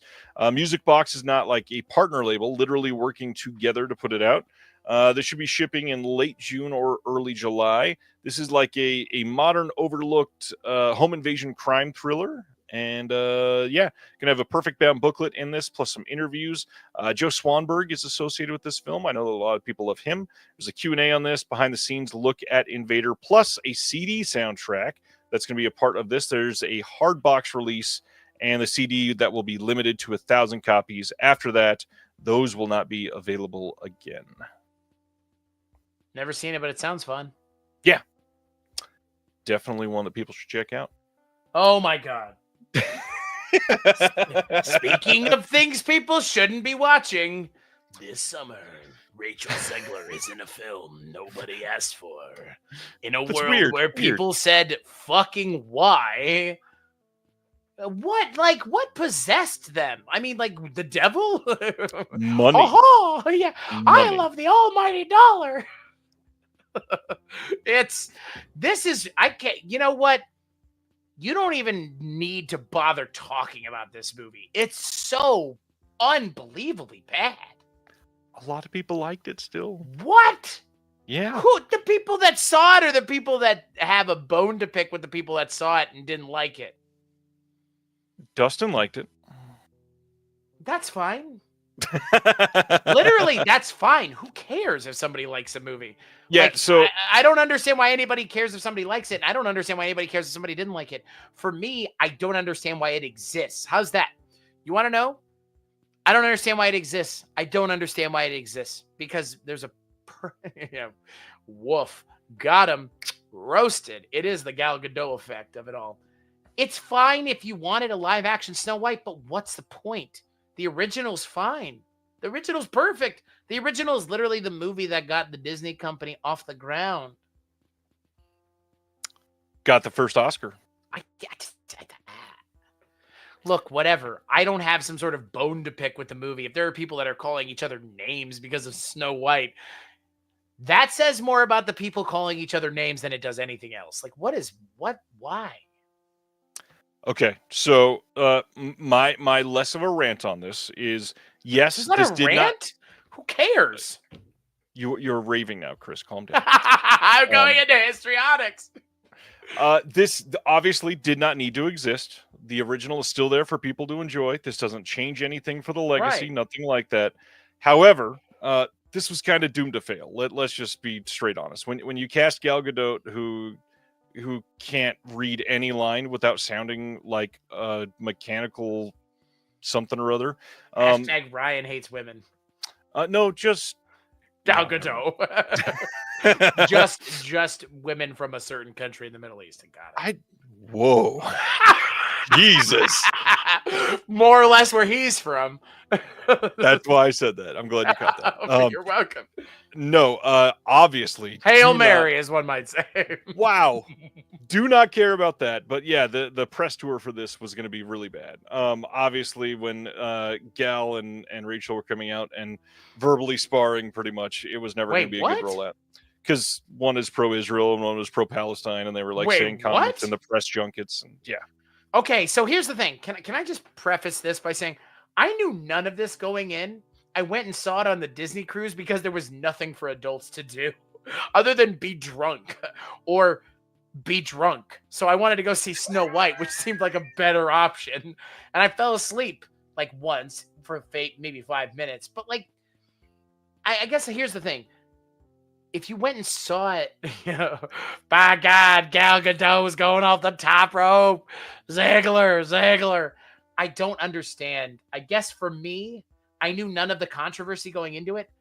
It just doesn't justify its existence. That's it. It shouldn't even be a controversy. Like, I don't know. Well, but controversy, like Eric Bischoff said, baby, this is a wrestling themed episode. Controversy creates cash. Yes, that is true. I mean, like, except people I guess care in about this this. case it did not, People care about this movie. Like, why does this movie have anything to do with pro-Israel, pro-Palestine, pro-anything? Because it's a Snow White movie. Because on Twitter, it's turned into an SJW thing to piss off white men, and Because that's what on we've Twitter, got. using the phrase as an entry point on Twitter, they almost should invalidate the argument. It does literally. Yes, absolutely. Twitter is a fake environment that doesn't exist in reality. Dustin, I guarantee you, the person who said that to you wouldn't say it to you in person because you'd probably bend them over your knee and crack them in half. Right. Anyways, but you know what I mean? Like, that's just like being on the internet allows you to act a certain way, and people wouldn't act that way in person. And being behind a keyboard allows certain levels of anonymity, which people abuse. And like, this is a Snow White movie. Who cares? Anyways. I don't know. I don't get it. I'm sorry. You said we would have time to talk about it. I didn't know any of the controversy going into this. You realize that? So let's let it pass. June 24th, 4K Steelbook, Blu-ray disc, DVD disc. That's it. They're not putting out a standard 4K here in the US. They might do it over in the UK like they sometimes do. But if you want, you can buy the fancy Steelbook of it. I do think it's unnecessary that we're getting live action remakes. However, I gotta be honest, the Lilo and Stitch one looks kind of fun. I think I just said Stitch instead of Stitch, but Lilo and Stitch looks pretty fun. Again, if it justifies its existence, fine. That's all these movies need to do. That's for it. Disney, the income justifies it, and that's all that matters. Yeah, I get it. I mean, look, at the end of the day, I mean, what's better? Having somebody watch? So that's the question, right? Is it better to have people watch your movie on Disney Plus, the animated movie, or go to the theaters and watch the live action remake that you released? And I guess the live action remake route is the more important route because you capture not only the animated route, but also people that are going to go see it. That Lion King movie got a sequel, a prequel even, that got a Blu-ray release. Because last time I was on here, we were talking about the release for Mufasa, which is talk about a movie that does not justify its existence. It has nothing to do with lions being pro anything. It's just a movie. So anyway. Cowards. See it? Yeah, this is some hill to die on. I guess so. Jesus Christ. Oh my God. Anyways, in June, A24 is releasing a Blu-ray of A Different Man from last year. Did you end up watching this? I didn't. I just love that Snow White is so controversial. I'm sorry. It's not, because we're past it. This is a really great movie. Really loved Adam Pearson in this. Adam Pearson is now in The Elephant Man. Sebastian Stan in this. Great movie. This release is going to have a commentary with Aaron Skimberg. I'm not sure how you say his last name. And then Sebastian Stan and Adam Pearson are also on the commentary. We've got About Face Making a Different Man featurette, and then a behind the scenes featurette, and a Super 8 set documentation that they did, which is really cool. So some deleted scenes and then some postcards. A24 been ramping up their in-house physical media game. You should see this. It's a good one. Yes. I don't know what do you want me to say? Radiance, kind of killing it every single month. Their first Shinobi set did very well for them. So August 18th in the UK and August 19th in North America, they're releasing Shinobi Volume 2. This includes 3 more tales of ninja action, These are going to be HD digital transfers of each movie made on Blu-ray for the first time ever outside of Japan. You got new interviews on here. You've got new and improved English subtitles, 6 postcards, reversible sleeves. Looks like a really fun box set. Yes. Yes, it does. Going to their next announcement. This one, August 18th in the UK, August 19th in North America, is Through and Through from 1973. This is one that I had not heard of. Love their art as usual for these releases. New 2K restoration on this. New interview with the critic. We got 3 short films from the director on this, and then a limited edition booklet with writing by the critic Ella Bittencourt. This is limited to 3,000 copies of the limited edition. And then August 18th, a Blu-ray of Senso from 1954. I know this is a title that a lot of people are excited about. I have never seen this, but Visconti's a director that a lot of people love. So this movie looks gorgeous and some of the best art that we've seen tonight by far on this release. 2K restoration of the film here, and then we've got 2 different versions on 2 different discs in this release. UK only release on the 18th of August. And we got some archival interviews, a reversible sleeve limited booklet. Have you seen anything from Visconti? Probably not. Got it. No. Yeah, no. I have no credibility as a movie critic. How dare you? Understood. Yeah, you didn't start till you started your podcast. That's right. You got me. Next one, August 18th, over in the UK only, not in the US. Radiance is putting out their second 4K disc. This will also be released in a Blu-ray only release. And this is The Inquisitor and Deadly Circuit. It is a double feature in the 4K release. The Inquisitor is 4K, but Deadly Circuit is not. That is a Blu-ray on both of their releases. This one is directed by Claude Miller and supposed to be really great. This is a 3-disc set if you buy the 4K release. And this will have a documentary on the making of The Inquisitor from 2016, some interviews, an appreciation of the film, and some more, and including a limited edition booklet as well. That's a good comment from Simner. Hey, Tony's here. What's going on, Tony? Diabolic sold out of their allocation of the French double feature in UHD. That is pretty crazy. I bet they're going to get more. That's interesting, though. Next up, Sands of the Kalahari from 1965 with one of the greatest posters here coming from Kino Lorber on July 15th. New HD master on this from a 4K scan. We got a new audio commentary by Howard S. Berger and Nathaniel Thompson, 2 friends of the channel, and a trailer on this one. This looks like a fun poster. Great. Film Masters. We talked about them, I believe it was last week or the week before. 1939's Convict's Code is coming on Blu-ray from them this summer. This is one of their archive collection releases, which means it will not have any special features. It will have subtitles, and it is one that they have a brand new restoration on. So at least the film itself is being preserved in the highest quality possible. This movie sounds right up your alley because it's gay. I'm just kidding. What the fuck, dude? No, this movie sounds fun as hell. What's I feel like you and I. with you, Ryan? It's exactly the joke you would make about yourself. July 15th, Altered Innocence releasing a Blu-ray of Queens of Drama, like Chris is being right now. This is from 2024. So this says an outrageous lesbian pop musical satire. Inspired by the pop frenzy of the early 2000s, Queens of Drama charts the rise and fall of new star Mimi Madabour and her passionate, rage-fueled love affair with punk icon Billy Kohler. Man, Altered Innocence doing great stuff. This is one of those Diabolic exclusive slipcovers. Here is the standard poster art on this that will be on the inside. This has a CD soundtrack for this. Watch the trailer for this. This title looks incredible. I cannot wait to get this one in. And you're straight. I am, I think. It's a spectrum. Are you interested in seeing this? What was that about? Speaking of Muppet faces, jeez. Speaking of puppet faces, I've never seen this. I've never even heard of this. Most of No, the it's time brand new. most of the time it's not like it exists in a vacuum though. Somebody had to have known about this before now. Crazy. You don't even.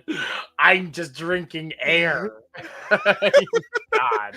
Oh man, Oh God. that was really funny. Crazy. I'm glad somebody finally said something. I love that he said "Crazy Straws Stanley Cup." Yeah, I'm drinking a lot of. I'm just drinking so much water. The whistle. That's what the noise water makes. July 28th, we are getting a 4K steelbook from Paramount of To Catch a Thief. This is another 4K that they had already put out the 4K disc before. Now they're just doing it in special packaging. This is one of those 4Ks that looked really great. The original restoration on this was a 6K restoration. So quite a bit of clarity in there for sure. And yeah, big film there, obviously. Hitchcock, Cary Grant, Grace Kelly.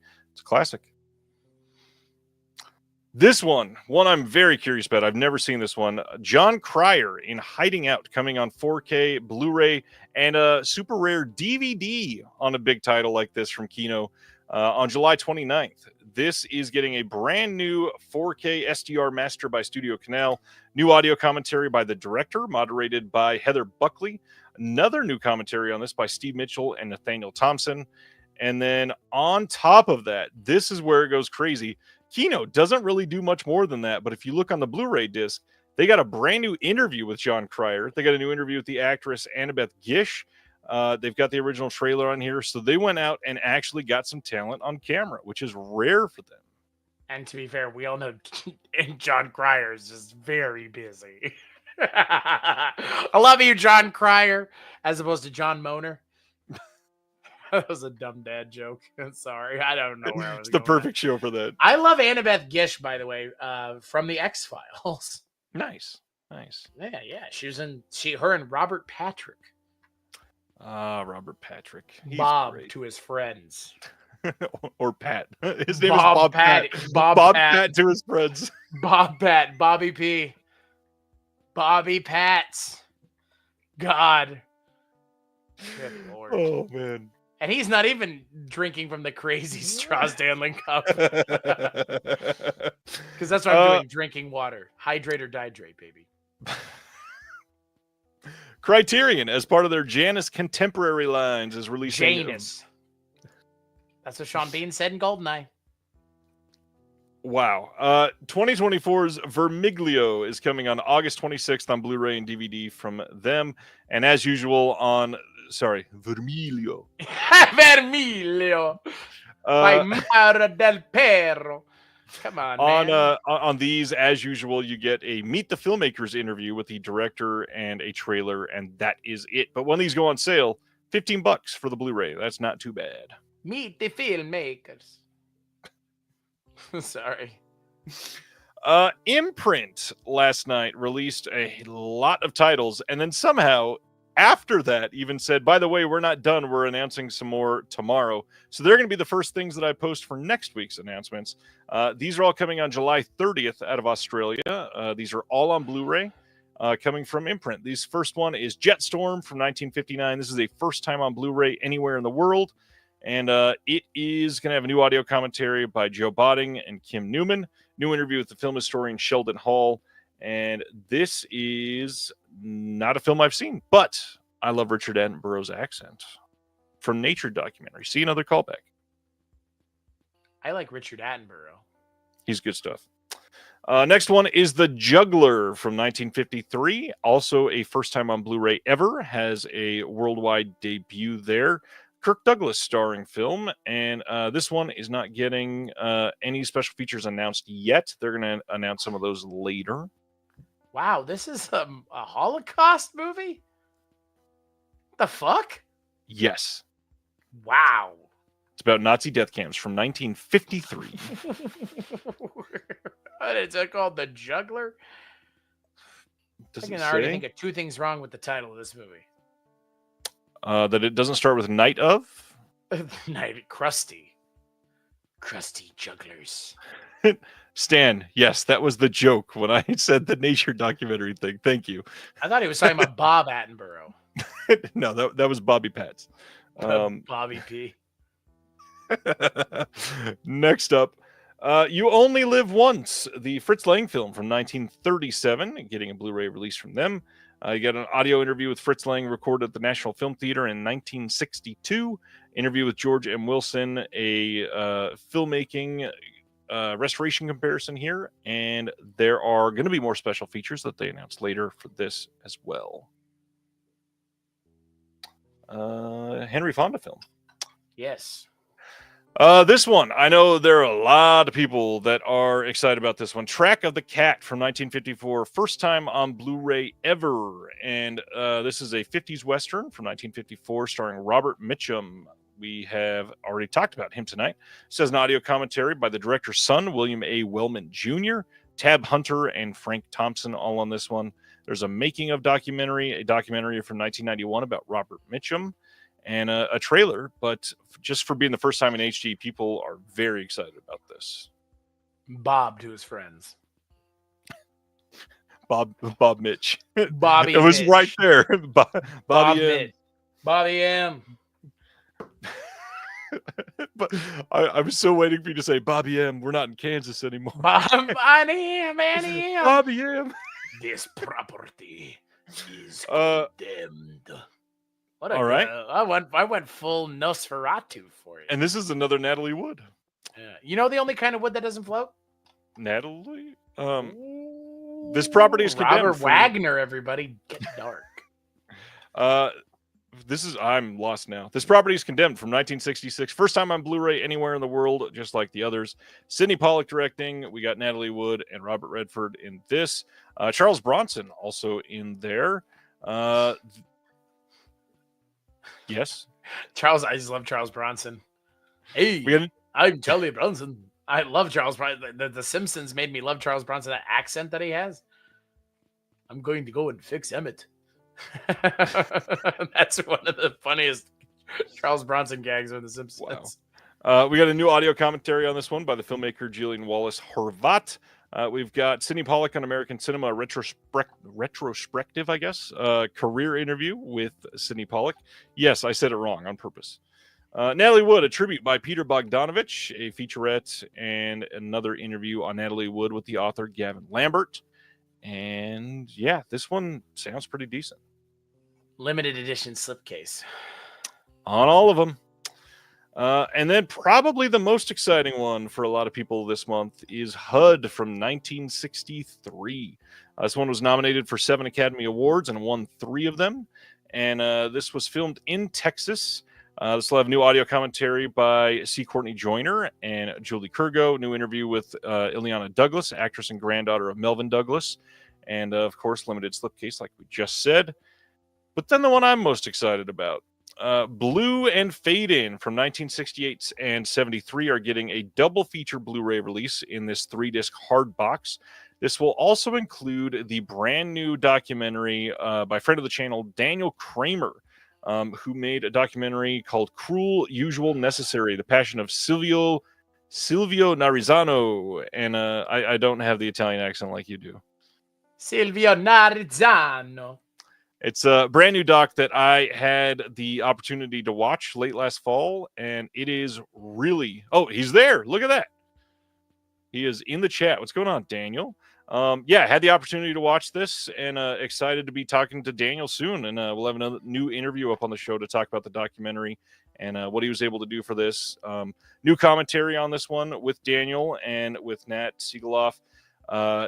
Again, Imprint does really great stuff, but to literally go out and commission this documentary with Daniel and turn in so much that is going to make an underappreciated filmmaker come in and get a lot of love is something that more and more of these discs need to represent. I truly appreciate extras like this. And wow.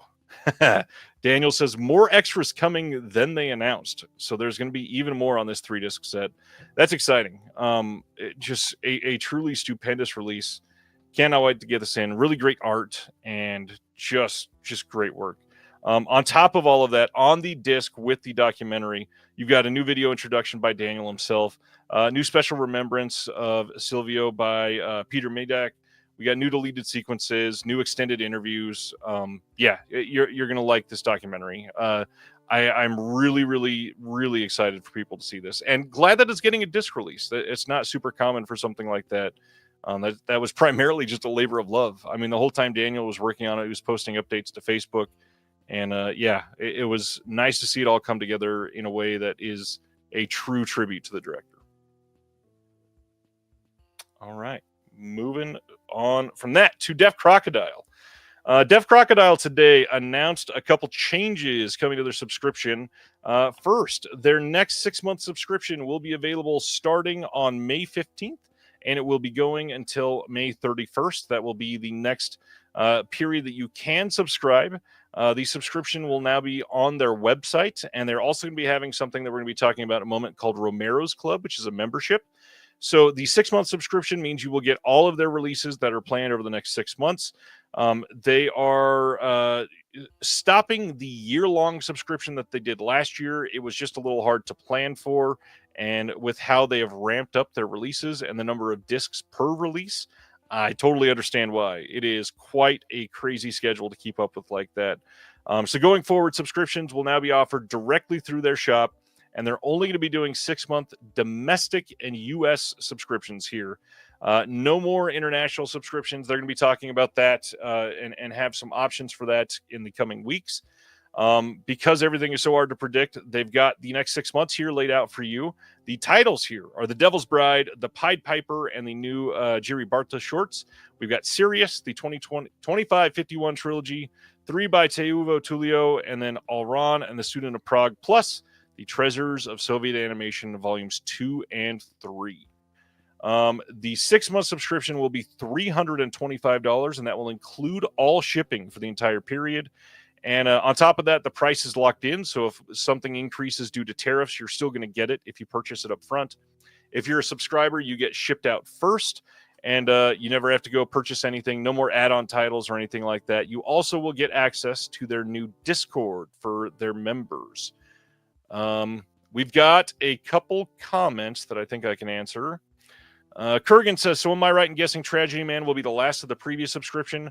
Yes, that is correct. Tragedy Man will be the June release, and that will be the final title of both the last 6-month subscription and the previous full year subscription. And Dustin says he will be there to re-up my subscription. Silent Mandible says, wait, is that a re-release of the Pied Piper? Yes and no. So here's the thing. The Pied Piper was released previously when they were a partner on OCN distribution.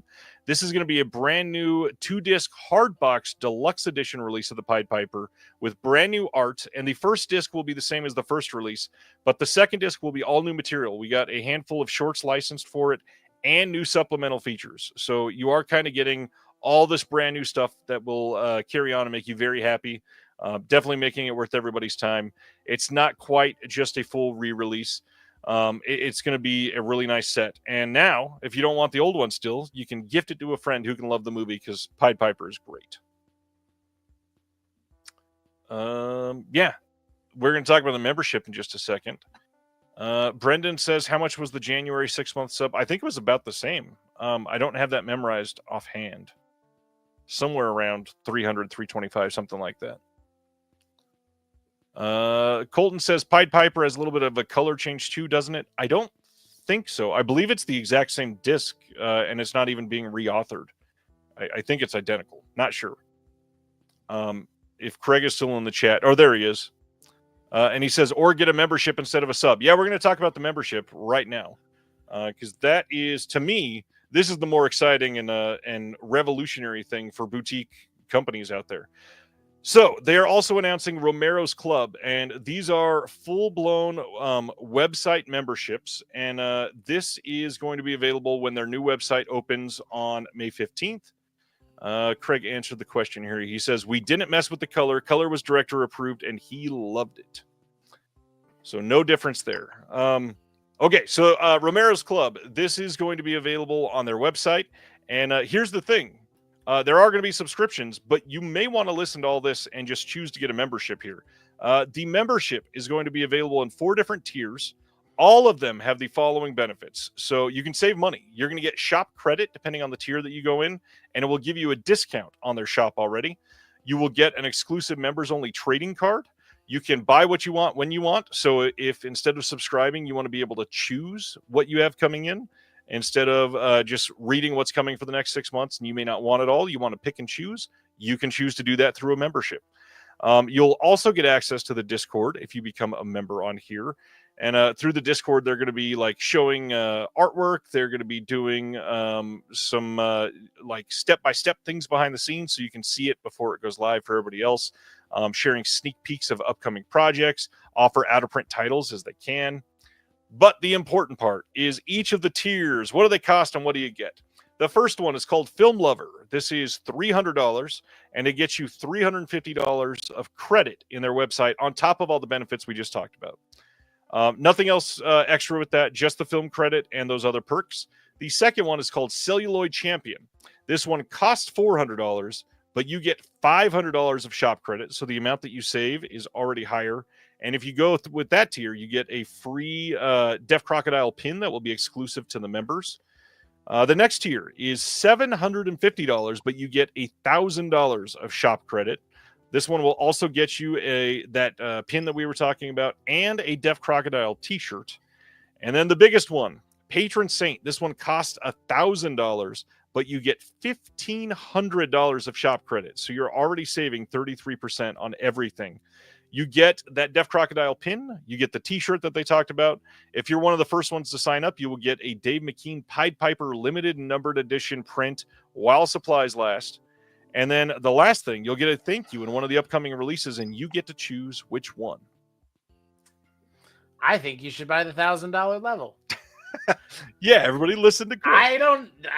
I'm sitting here synthesizing what you've been saying. And if you look, here's the thing. I'm not the biggest physical media guy. However, if I was, and if I were able to spend the money, $1,000, it doesn't make any sense to spend anything else. I mean, to save literally a third off of the cost of everything immediately. Right. Yeah. Like, you put it on a credit card, right? I mean, times are tough, but how tough are they really? Please don't listen to Chris.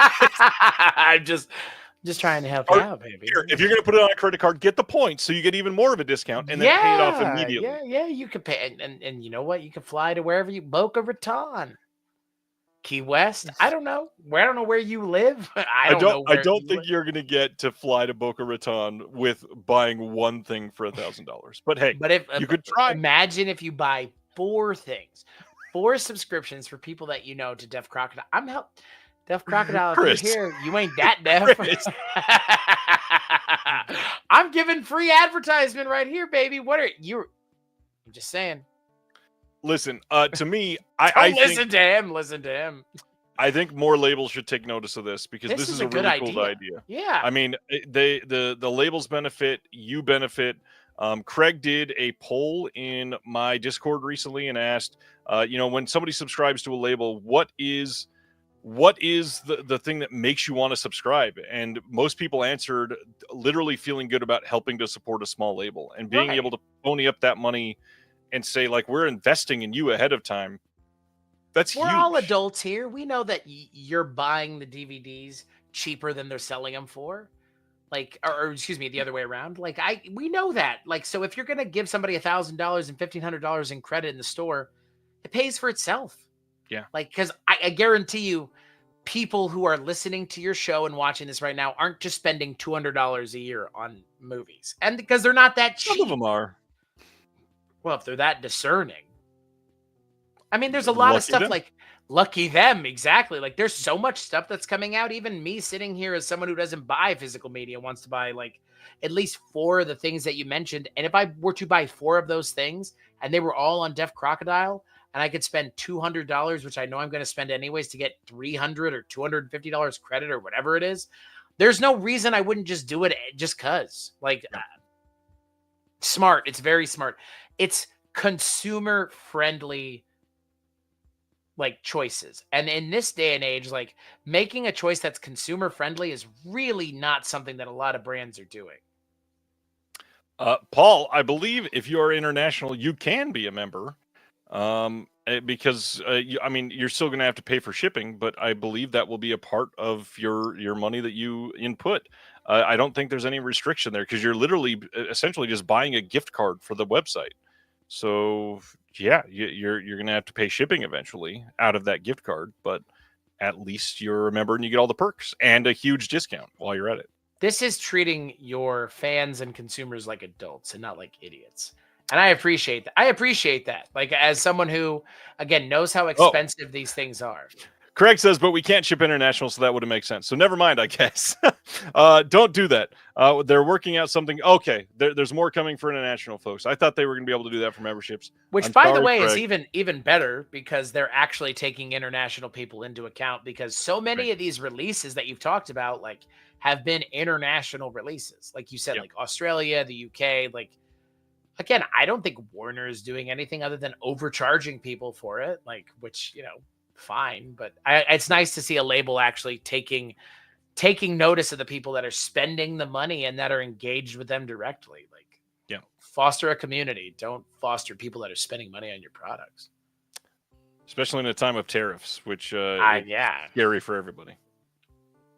All right. Yeah. So that is Deaf Crocodile. All this goes live with a revamp to their website a week from today on May 15th. So look for that then.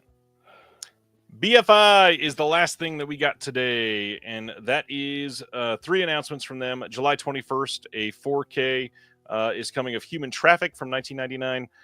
This is one that I had never even heard of, and yet so many people today were saying that this is one of their favorites, which is crazy. I don't know how I've missed this one. This seems like one I definitely got to see. That's the Master from Doctor Who, I believe. Also, what a weird album. It's so washed out intentionally. Yeah, it's a odd poster. Yes. Yeah. Need to see this one. Oh, and Ronnie's never heard of it. I feel a little less bad. It seems very British, that's for sure. Yes, it does. I mean, even down to the album artwork being washed out. All right. Next title is a pretty big one. Women in Love from Ken Russell, getting a 4K on July 14th. This is going to have a 4K presentation with Dolby Vision. There's going to be portrait of... this is from... This is the documentary on Ken Russell's life and his career from 1989, almost 50 minutes long. There's an interview with Alexander Varney Elliott from 2025. That's brand new interview with Ken Russell's son. There is going to be 1968 10-minute interview with Larry Kramer and Alan Bates and Jenny Linden on the set of Women in Love. A whole bunch of other archival extras, short films, Guardian lectures, all kinds of stuff coming in this. But I mean, huge title for Oliver Reed fans, huge title for Ken Russell fans. Glenda Jackson, it was huge in this. This one, the first release, their first pressing is also going to have an illustrated booklet with it. But man, so many people are going to be after this title. One that I've not been able to see yet, but Ken Russell, so odd throughout his career, and this seems like a really necessary one if you're trying to get into it, for sure. Oliver Reed, baby. I'm an Oliver Reed fan. His audiobook about his life is 18 hours long. Yeah, that checks out. There's a lot to talk about there. Yeah, there is. Finally, Baji on the Beach from 1993. Do you know this one, Chris? I don't. Since you are the Bollywood cinema guy, I know. I know. All of a sudden, I've lost all credibility. No extras on this one announced yet, but there will be extras coming. This is coming on July 14th on Blu-ray over in the UK. And from the British Film Institute, the Indian film releasing syndicate. Yes. I mean, is that surprising? That I don't know it? Not now, no. No, British Film Institute part. It depends on your definition of surprising. Never mind. Lots of movies. Once again, lots of things for people to spend their money on. Yeah, and just a reminder, this is what's coming out next week, in case you forgot. Next Tuesday is May 13th. Adam, yes, Baji is a British film, but we were talking about it in terms of Indians in cinema, because Chris has covered a lot of those films. But I cover films made by Indian people in India. Right. Just for clarification. On a very long ongoing podcast, and everybody should go check it out.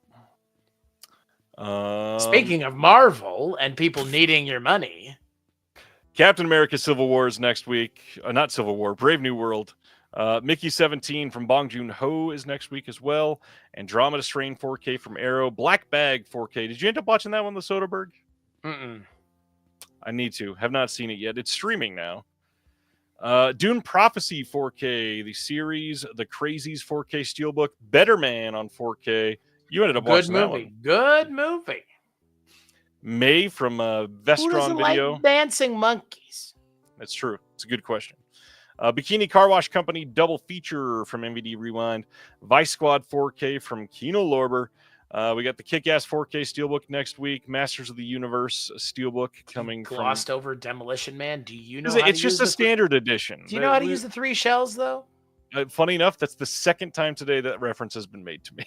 And the first time you haven't done it in front of them. I said it earlier because my wife has never seen Demolition Man, and my mom said we should watch it. And I said, yeah, she doesn't know about the 3 seashells. Man, there's a weird ad lib by Wesley Snipes in that movie that I still don't understand to this day. Which one? Where he goes, he says a racial slur towards Chinese people for no reason. It's very, very Wesley Snipes. I mean, it's a reason. Yeah, it's Wesley Snipes for you. Let's see. Wanted, huh? Man, talk about a movie I haven't thought about in a really long time. Right? Yeah, The Wind Will Carry Us from Criterion is next week. Tunnel Vision. Was Cracking there a World, sequel to that movie? No. Man, okay. I first thought for whatever reason there was. What a strange film. Chris Pratt? Yeah. I don't even remember Chris Pratt being in it. He's I just like remember McAvoy and Jolie. He's the dickhead in James McAvoy's Office that like his girlfriend's cheating on him with. Okay. Remember how there's like the slow-mo thing where he hits him with the keyboard? That's Chris Pratt that's getting hit with the keyboard. You must have been very young then. Jeez. Well, it's like, I think it's almost like pre-Parks and Rec even. Right. Somewhere around there. Yeah, Wanted 4K Steelbook is next week. Mad Max 5 film collection, yet another one coming out. The End coming out next week. Bridget Jones, Mad About the Boy. Gate of the Flesh from 88 Films. Pete Walker Crime Collection. Room 666 and Room 999 from Janus Contemporaries. A Capote media book. The Naked Witch from VCI. Some other standard editions. Daddy Dearest and Juice from Altered Innocence is next week. And those are the main ones. So everybody go out and get your copy of Captain America Brave New World because Disney needs your money. I am very curious to see Better Man. I think I'm probably going to pick up that. You should. I think of all the things that are mentioned right here, Better Man is the thing that didn't get enough traction on this side of the pond. Yeah. British people don't have to be sold on Robbie Williams. Americans don't even know who Robbie Williams is for the most part. Exactly. And that's why they could hide him with the monkey. Hide him with the monkey. Yes. And yes, May is a great movie. I truly love May. Lucky McKee did great with that one. All right, Chris. Are you ready for a Film Foundations? It's been some time. It's time to take this thing out back. Put it down. You get to you know how they talked about those ritual murders we were all going to be seeing on live TV? You get to see one live on YouTube now. You want to do our intro for everybody? Or you want me to? I would like you to. All right. And now, just so everybody knows, yes, we are going to release this on the Film Foundations podcast section. So I'm going to be essentially starting a new episode here. But yeah, give us 20 seconds and we'll be back to normal. So, hello, everybody, and welcome back to Film Foundations, the collaborative show between Weirding Way Media and someone's favorite productions. I am one of the co-hosts, Ryan Verrill from Disconnected. And I'm your other co-host, Chris Stachiw from Weirding Way Media. On the show, we're going to answer 4 questions about a given topic that is surrounding either an actor, director, franchise, or micro-genre. Today's is not micro in the least bit. We're going to be talking about the one and only Arnold Schwarzenegger. Our job is to entice you to broaden your horizons on film, to encourage you to travel down film tangents and side roads that you have never traveled down otherwise. And it's been a while that we have not recorded one of these new ones. And now we are going to be sharing the news that we already shared in this live stream, that this is going to be the last Film Foundations for some time, at least. Going to be taking a brief hiatus. No idea when we're going to be coming back. Could be in 12 days, could be in 12 months, could be in 12 never. So we'll see. This episode, though, Arnold Schwarzenegger, what kind of a role did he play in your upbringing there, Chris? A lot role. I went to Universal Studios for the first time because my grandfather on my dad's side wanted me to see the Conan the Barbarian live show. My grandfather then subsequently showed me more or less every Schwarzenegger film that I saw before a certain age, including Predator, Total Recall, Terminator 1 and 2. Arnold Schwarzenegger was come on. Arnold Schwarzenegger was someone who, for me and my mom and dad and I growing up, like, we watched his movies a lot. Right. Like True Lies, Eraser. I don't know. Like Schwarzenegger, like let me put it this way. He's on a list of people where he's on a very short list of people that I would be like, he's a holy grail interview. I think it probably is for a lot of people. Like yourself probably included even. Like, because, I'm not to bury the lead, as it were, but like, I think you and I both are of the right age and predilection to be like, Arnold Schwarzenegger is kind of the man. Like, his peri delictos, as they say, aside, like, I don't know. I love Arnold Schwarzenegger, so I think he's kind of the man, his whatever aside, but there was nobody bigger for quite a while. Yeah, this is an interesting topic because the amount of things that he has been in, from Hercules in New York to the most recent stuff, which, granted, it's basically cameos at this point and weird things like that. God, I should know this offhand. It's not cameos, though. It's more like bad movies. Right. So that's what I was about to get at. The Taron Killam movie. What was that called? Killing Gunther. Oh my gosh, there it is. Yes, Killing Gunther. So that movie, oh man, I wanted so much more from that movie because I like Taron Killam, and then it's Arnie. So it's a weird career, but in the middle, there are so many like damn near perfect life-changing movies that one actor would have been beyond fortunate to make, and he made like 12 of them essentially. I know. It's kind of crazy. Yeah, it's it's kind of the Steven Spielberg argument where it's like, if you just directed Jaws, you'd be happy. Like, but you directed Jaws and Schindler's List and Saving Private Ryan, and I mean, again, like Jurassic Park and guys, AI, Ready Player One. I'm kidding at this point. Yeah, Arnold Schwarzenegger is one of those actors that, like, I don't know, he's left an indelible mark on like everything. There was a theme park ride devoted to him, like Terminator 3D, A Battle Across Time. Like, that's just, let's have somebody pretend to be Arnold. Like, I don't know. For me, there is no, when you say action hero, while yes, it is in the title of one of my favorite Schwarzenegger movies, I think when I think action hero, the immediate word association is Schwarzenegger, right? For me, it is.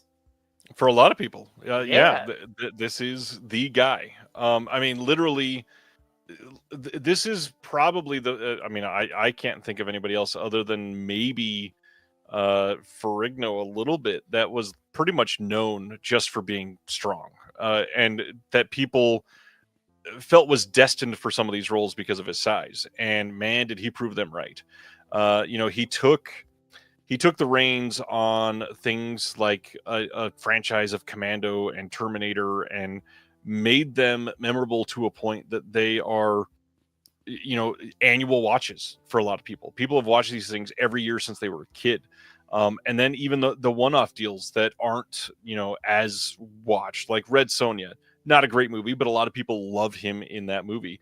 And then, of course, I mean, he's in the original Predator, which changed things for a lot of people. And that's when it started to take off. He started making the more like, oh God, this guy can actually act here. We've got, the Running Mans. You've got the jokey stuff like Twins. You've got Total Recall. And then the 90s goes crazy. You've got Kindergarten Cop, The Terminator franchise keeps going, and he just churns them out here. Last Action Hero, True Lies, Junior, all. I mean, we could just keep naming movies and going, oh gosh, it's one of the best. But the true like essence of this tonight for this first question, this is actually going to be a really difficult question to answer because there are so many different ways to look at this guy's career. He's got movies that proved he could act. He's got movies that are nostalgic. He's got literally stone cold classics. I'm genuinely curious to see what you're going to answer for the first question. My answer is actually, I did not struggle with my answer at all.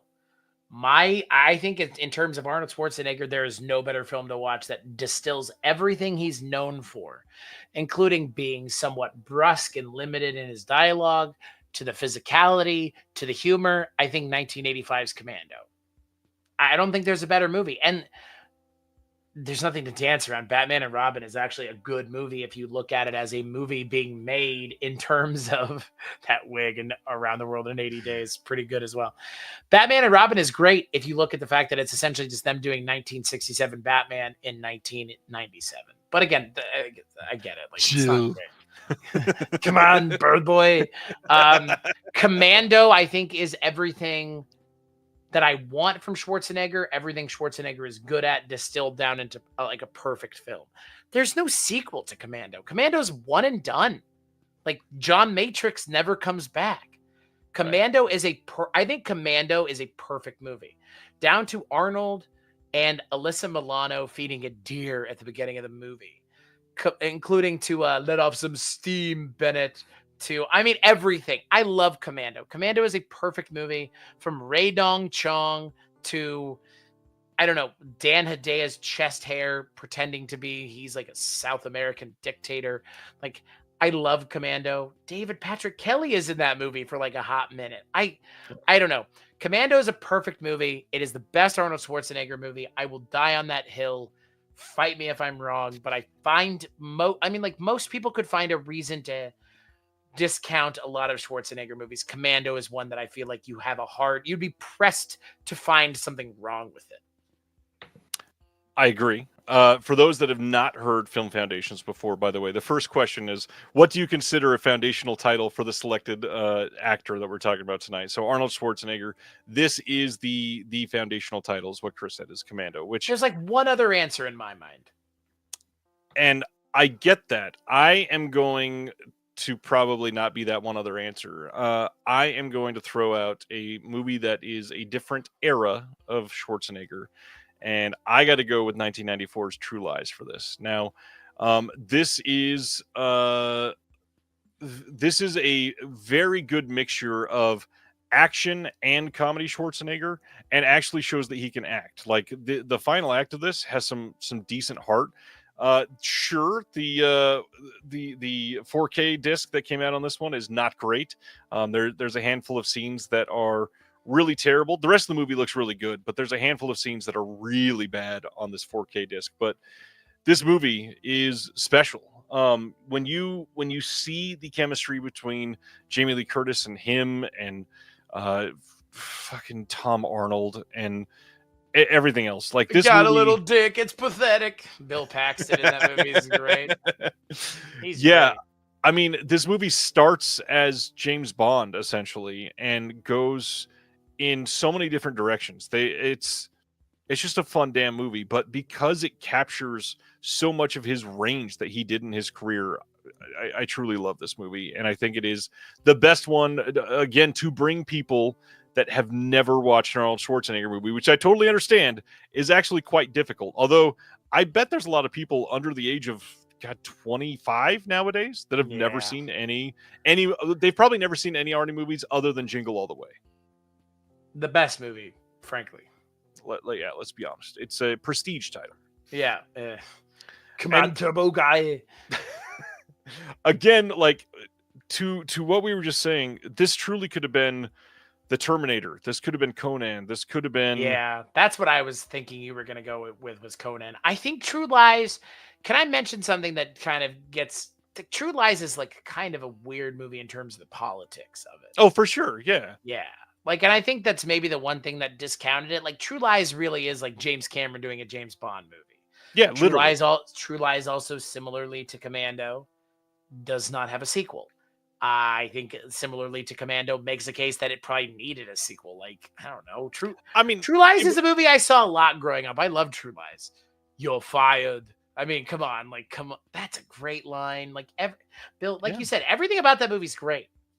Like, I love True Lies. And they even ape James Bond at the beginning of the movie with him showing up and blowing up the building and the tuxedo. And putting on a suit after going through the yeah. snow. No, it's not even that. He's in the wetsuit and he takes it off. He's already Yeah. in the tuxedo. Like, it's Connery at its best. You even have Charlton Heston in there. Like, is it Charlton Heston or James Coburn? I guess it's probably James. I think it's Heston. Okay, is it? I can never. I think I don't remember. I'm kind of disappointed you didn't say Last Action Hero, but Ryan. I don't love Last Action Hero. Oh, man, it's not for me. It's not even top 10 Schwarzenegger in my mind. What? Yeah, it's might not even be top 15. What? No, that's not right. No, come. What? There's got to be like. Am I the only person on planet Earth who likes Last Action Hero? No, you're not. In fact, Jonah liked it quite a bit when I showed it to him last year. Before we go on, what am I supposed to do with that? Before you go to the second question, which it looked like you were about to do. No, I was more just curious because anybody likes That's actually what I really want to spend a moment on here is we can't talk about foundational films without really giving a lot of attention to Pumping Iron. Pumping Iron is what got Arnold Schwarzenegger noticed in America. It's what made him get a film career. It's what made like everybody go, holy shit, this guy is here and he's a beast. And oh my God, he is going to take the world by storm. And then he did. Ryan discounting 1970s Hercules in New York, which has one of the great Arnold lines, I want to those discourse. And yes, by the way, if you want to see something really funny, there's a scene in Hercules in New York where Arnold Schwarzenegger fights a bear in Central Park. And by a bear in Central Park, I mean a guy in a bear outfit. Fist fights Arnold Schwarzenegger dressed in a toga. Or I guess automatically makes it a great movie. He's in a turtleneck at that point, which is equally as bizarre and strange because you have this like super yoked Arnold Schwarzenegger wearing an ill-fitting turtleneck. Hercules in New York is bad. Pumping Iron is good because they were just like, he's charismatic. Just let the guy talk. I mean, there are some throwaway lines from Pumping Iron that are not safe for television. I mean, you know what I'm talking about. If you've seen the movie, you know what I'm talking about. It's like when this guy became a very like wholesome, like family in a lot of ways, like to the point where they put him in a family film and he's talking about like what he's talking about. Like Schwarzenegger's always had an edge to him. I think when he's had an edge to him, I think he's at his best. Yes, I think once he like acclimated with Conan and really went from there, finally it was like, okay, I can let loose. And that's the big thing though, is they let him let loose. For like the quote stars today, like I don't know, there's not a lot of edge there. They're groomed to be this like immaculate person, not allowed to like take on risky roles or say risky things in a role, or they've got requirements on their contract where they can't do certain risky things. And Schwarzenegger just didn't care. He made a lot of risky choices, and a lot of them paid off. He made a hell of a career out of it. And what's great, we haven't even mentioned the fact that not only was this amazing film career here, this dude was the governor of California. Like, that is a crazy happenstance. And he's an immigrant. Yeah. I mean, hey, good for him. Taking jobs from Americans. It's okay. Took it away from us. Yeah, he's taking it away. Gavin Newsom. Look, at the end of the day, I think Schwarzenegger, like personal feelings on politics aside, I always felt like Schwarzenegger is a very charismatic person. And I think that ends up being like the thing that there are other people that were bodybuilders. There were other people that were doing, I mean, like Jesse Ventura, like all kinds. I mean, like Jesse Ventura was in plenty of things, like, and he's also in politics. Yeah, in politics. But I think the former governor of Minnesota. I don't think that Jesse Ventura has this chill bird boy. God damn, good Lord. Your comment section is popping off, baby. I don't think there's ever been someone as charismatic as Schwarzenegger in terms of what he did. Like Stallone, Ventura came close, but like Schwarzenegger hit the ceiling. He went as far as you can go as what he was. I think he set the ceiling. Yeah, well, that's what thing, I mean. Like that's what I mean. Like no one has gone further than him because Right. that ceiling's very high. Like there, like you said, there are several movies of his where I'm like, those are genre classics. Like that's he's, you know, again, the Spielberg of it all. Like he's involved in things where if you were involved with just that, you'd be happy. But he's involved with several things. Again, also not to mention the fact that he's involved with a franchise who, up until the third movie, the first two movies were almost unimpeachable. Oh, literally, both of them. Yeah, they're still unimpeachable. Frankly, they've been trying to live up to those first two movies since. Yeah, like in more ways than one. Absolutely, absolutely true. Schwarzenegger set the watermark. He is the high watermark for action hero. He is, all pun intended, the last action hero. They when they made Schwarzenegger, they broke the mold. They really did. All that to say, he's great, and literally like 8 to 10 of these movies would have made perfect sense. I mean, Total Recall would have made sense here. Yeah, depending on the genre skew you want to go with. Right, and that's I tried to really go genre-less as possible. So did you. Like, yeah, in a way, absolutely. And that's the thing. True Lies, I mean, it could meld to 8 different interests on how you're going to approach it. But right, same with Commando. Exactly. Running Man could have been a good choice here, but obviously something like Junior, you're not going to say watch Junior first. I won my Larry. I love Junior. What a pro women's rights film. It's such a weird movie. It's such a fucking great movie. Where's the Kino release of Junior? I won my Larry as the actually. Oh my god, of course it did. I won my Larry as a great Schwarzenegger. I think it did. Line. Am I misremembering that? I got to look it up now. He has made some crazy He choices. could make a movie like Junior because the star power of who he was allowed him to make. Junior didn't come out from Shadowless Twins. Oops. Wow. But Junior hasn't come because you know what? Nobody's willing to take the risk in releasing a pro women's rights film, Ryan. Just the studios. Just the studio system. I mean, that's where they treat women the best. What a strange, go watch it. It is a strange movie. Like I never thought I'd be like, what a strange pro women's rights film featuring Arnold Schwarzenegger getting pregnant, but okay. Anyways, so Arnold Schwarzenegger has done all this, not to mention, we barely even broached on the governor subject. We might talk about that more later for one of the other answers. But the other thing, as well as or alongside Bruce Willis, who happens to be on my shirt tonight, which is weird that I'm saying his name right now, and Sly and a couple others, he hit businesses hard, like everything surrounding Hard Rock Cafe and that whole era of like branding yourself into becoming just literally one of the richest people in Hollywood. The amount of Schwarzenegger toys that have been sold in history has got to be an astronomical number. Yeah. Nobody knew how to brand themselves quite like Schwarzenegger, really. So, and then all of a sudden he hits a wall. What was the wall there, Chris? I think the wall is where do you perceive the wall to be? Because I think there's maybe 3 answers.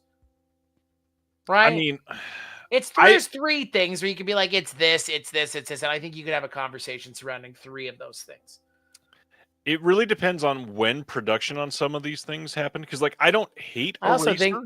I also think how quickly you sour on Schwarzenegger. How much goodwill has he built up with you?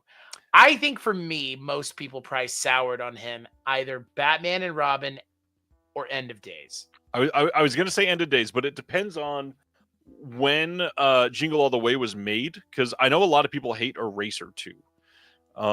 Reason. Eraser's fine. Generic, and that's the thing, and that's the hard part when you're somebody like Schwarzenegger.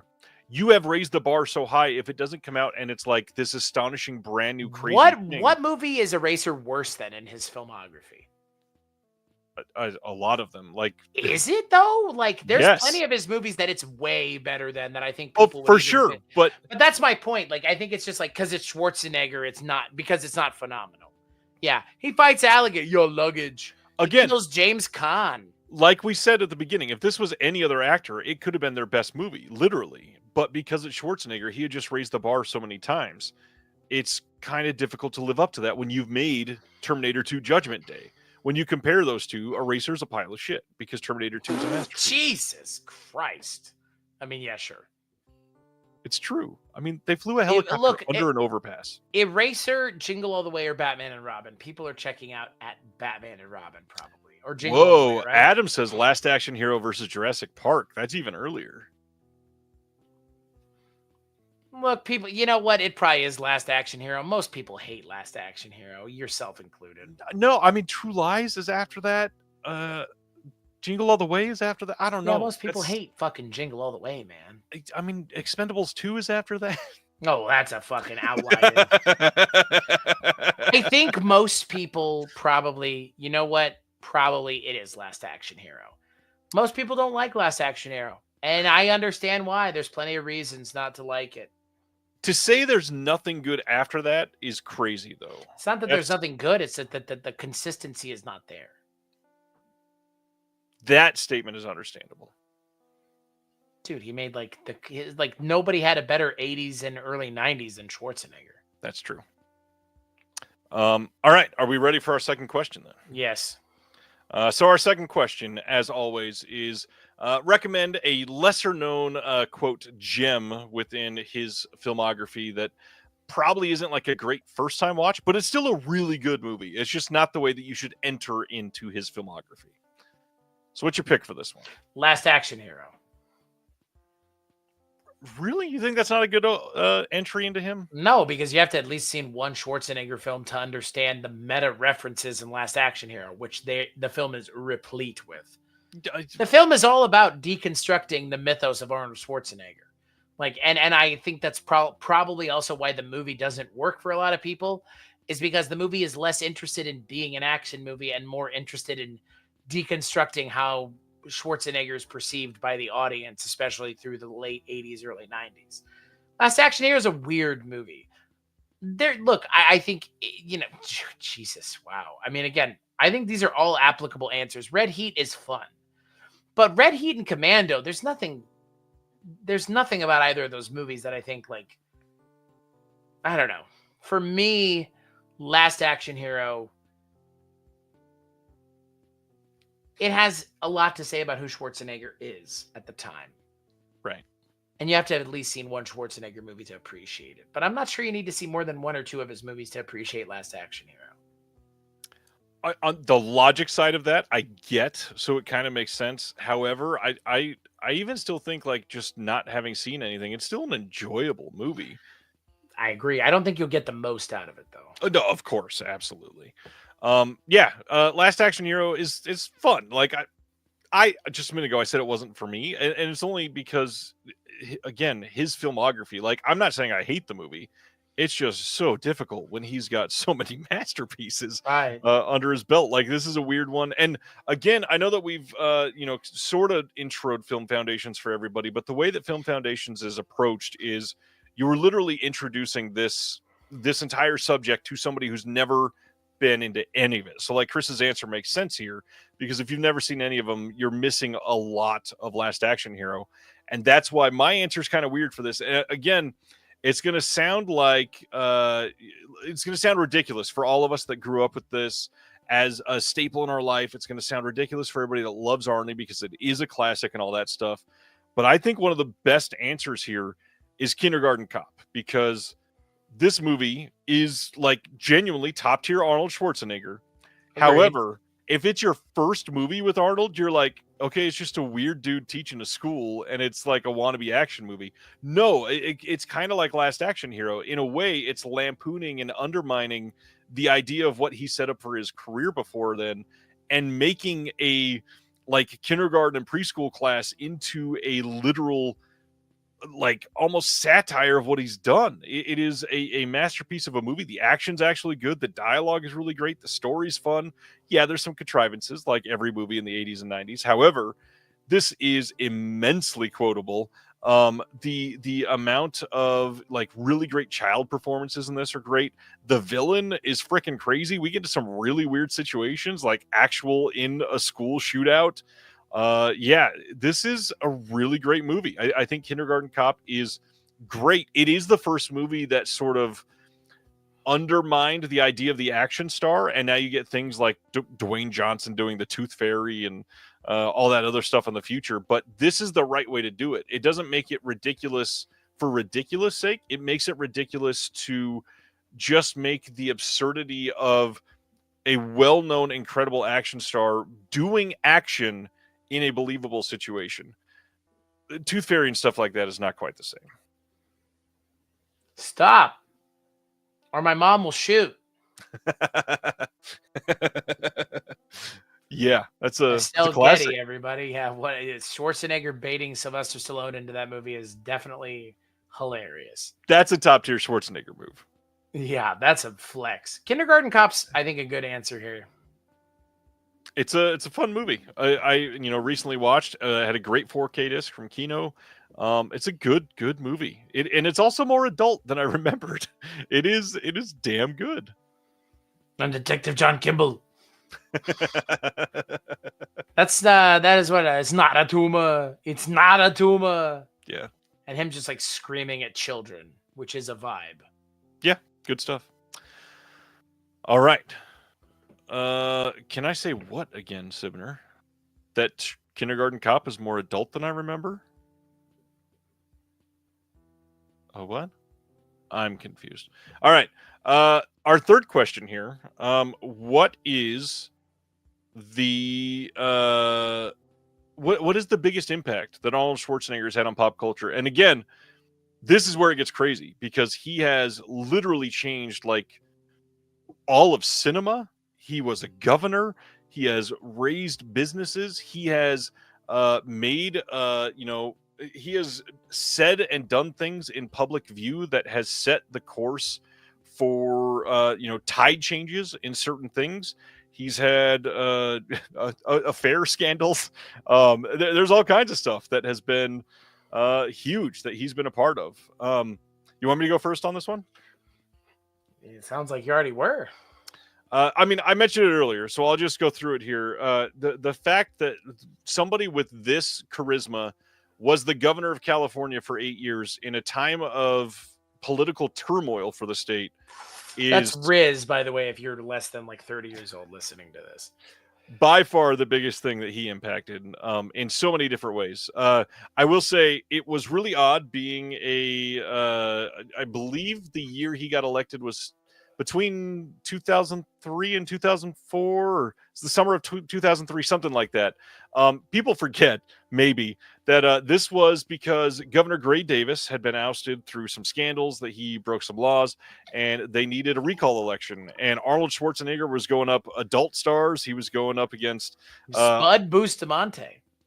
all kinds of people. Spud? You remember Spud? I remember Spud. Yes. Who else ran? They were like Larry Flint. Was that the one where Larry Flint ran? I don't think he was in California at that time. I don't know. Maybe.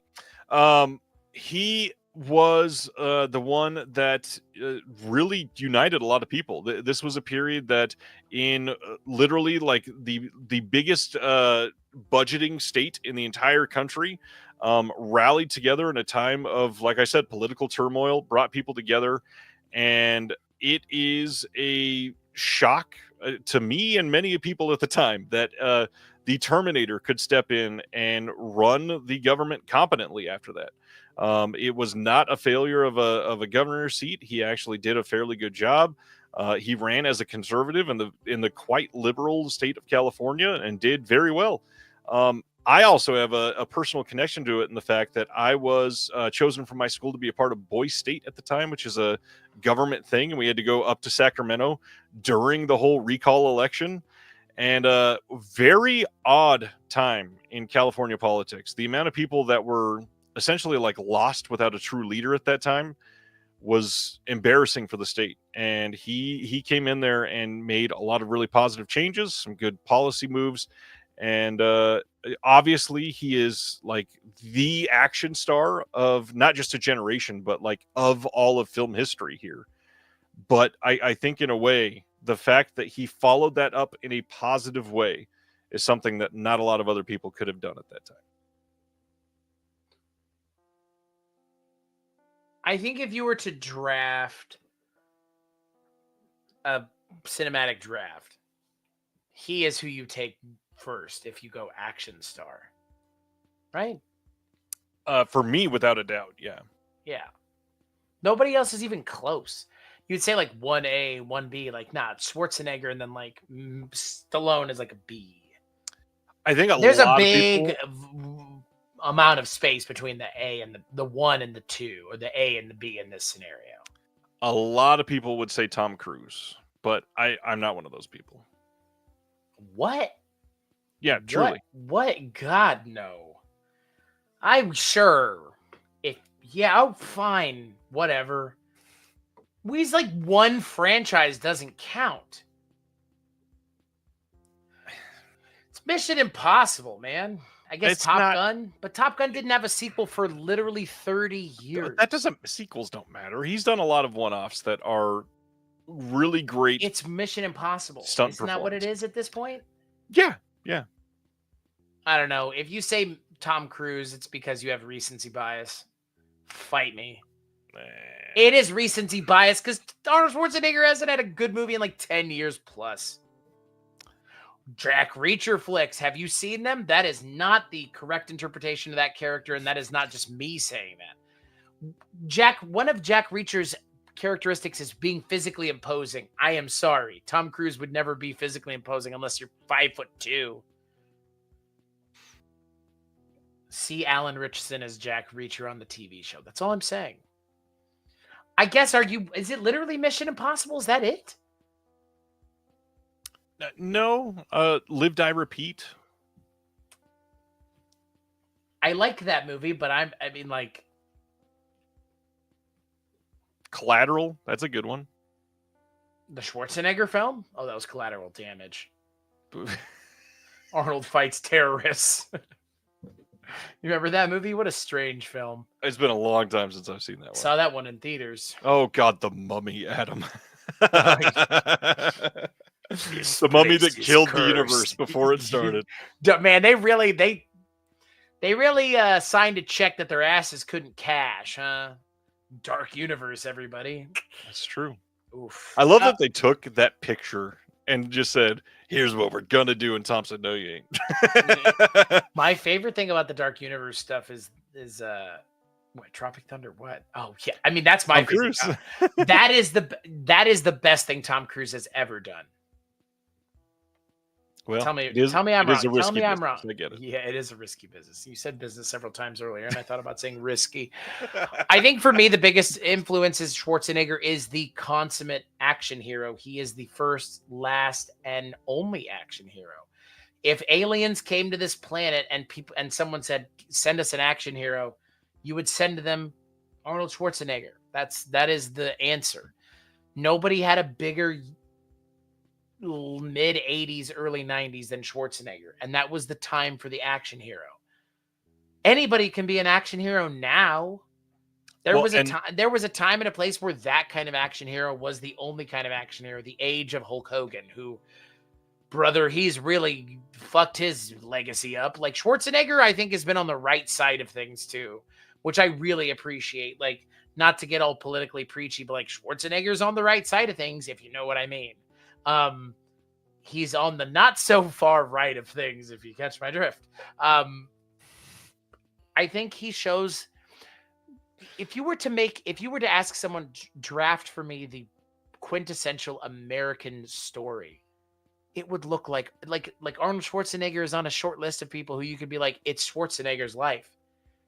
Austrian immigrant who comes to this country, starts out as an athlete, becomes a movie star, and then becomes a politician, and somehow at the end of it doesn't manage to completely destroy his legacy. It's the quintessential American dream. How has nobody done a documentary? I mean, there's been documentaries about it, but like a biographical film about Schwarzenegger hasn't been made yet, because like, what is there to say other than it is the quintessential American dream story? Only thing he couldn't do is be president. Literally. Legally. Yeah. Literally and legally. Like, that's it. And you know what? I'm just going to put this out there again, not to get all political, but like, I think most people would probably vote for him if he ran. Like, if you did a mock poll Most people at some point in this country's time would have been like, yeah, I'd vote for Arnold Schwarzenegger for president because he got elected in fucking California. And boy, there's no universe where he'd get elected in California now. That's true. But there's a time and a place in this country's history where he did. And I think that speaks volumes about who he is, the appeal that he had to people, and the ability to cross the aisle. To really be like, action hero is a title that comes with a fair amount of weight and expectation. And I think especially in the 80s and 90s. And I think he lived up to it. Tom Cruise gets immediately discounted because he has not been a good bearer of like, he's a weird guy. He's a couch jumper on Oprah. I wasn't going to go there, but let those squirrels bust themselves. You know what I mean? Yeah. Yeah. So basically your answer here is just because he is the unequivocal action star, and I totally get it. But the other thing that, is really important about the pop culture side is it is so hard to even put into words how much he affected all of this, because from film to film, from 1982 to 95, like we were saying. Yeah, a decade. Let's call it a decade. There is, and it's crazy because it's even longer than a decade, but there was a genuine battle between him and Sly and Bruce Willis, and at that time, Gettys of it all. At that time, Sandro in the chat just brought up Jackie Chan. It was a huge time for Jackie Chan, but none of them could live up to the impact that worldwide Arnold Schwarzenegger had. And again, I have nothing against Jackie Chan or Bruce Lee. I think Bruce Lee has a, obviously career that ended far too young, but even Jackie Chan, it's very one-sided. It's very martial arts. He didn't have the range or the reach that Arnie did, unfortunately. Sibner, I said Planet Hollywood earlier. You said Hard Rock Cafe, but I wasn't. Oh, did I say the wrong thing? I meant Planet Hollywood. Yeah, but we know what you meant. I definitely said Hard Rock Cafe. Like I know what you meant. Now I'm realizing it. Yeah, Planet Hollywood was a huge thing. Obviously, when they go in and invest on this thing together, it was like a public, hey, we're banding together moment. And man, his overall impact on film itself, but also kids growing up and young people going to the movies and seeing things that they've never seen before in a film, and people inspired by Pumping Iron to get into shape throughout the decades. The amount that he has just impacted everyday people to do better, and he's still doing it. I mean, the stuff that he said on social media for the last 20 years has been things that get news coverage because of how much he's trying to bring people together rather than divide, and that alone is important to me. It's almost like an immigrant couldn't be anti-immigration. Fucking weird, huh? It's almost like for someone who is as successful as he is, but yet as in touch with reality as he is, there's no disconnect there. Yeah. Because he realizes that if Arnold Schwarzenegger had stayed in Austria, Arnold Schwarzenegger nobody would care. Yeah, and I mean, to that point specifically, like we're not talking about Hercules and all that stuff, but like the early 80s, let's be honest, he's not acting well here necessarily. He is just a physique, and that was his brand. They gave him as much as he needed to do in Commando, and he did it. Right. And then after 85, 86, like probably starting with like Predator, all of a sudden things start to change. It's not just the weird guy with the accent. He's actually able to act, and that's where he starts getting things. Yeah, Hercules in New York, they dubbed him. Like, that doesn't count because they literally dubbed him. Like, right. Nobody's saying the physicality is easy, Sibner. I'm just saying that the guy is not like showing acting range necessarily. No, he was being utilized for his physique. Literally. And I'm not sure that he really has acting range. Like, I want to say that one of the famous, like, I mean, like, he has acting range, but like in as much as anyone who's being expected to have very little acting range to begin with has acting range. Like, when you expect the bar to be set that low, like any amount of competency with acting, I feel like is astounding to some people. I remember a review for Jingle All the Way saying Schwarzenegger has the comedic timing of a dead moose. And I felt like that's very unfair because he's funny in that movie. I just think people expect Schwarzenegger to do one thing, and sometimes he doesn't do that thing. And so people don't like it, or it's like anything else. You aren't hewing to what people expect, and because you don't give people what they want, they feel cheated. or they feel like they didn't get, like, Schwarzenegger doesn't have to always be the action guy. Absolutely. That's my thing. Like, Steven Seagal, someone I do a podcast on, Sylvester Stallone, Jean-Claude Van Damme, it took them so long to stop taking themselves seriously. Schwarzenegger stopped taking himself serious from like day one.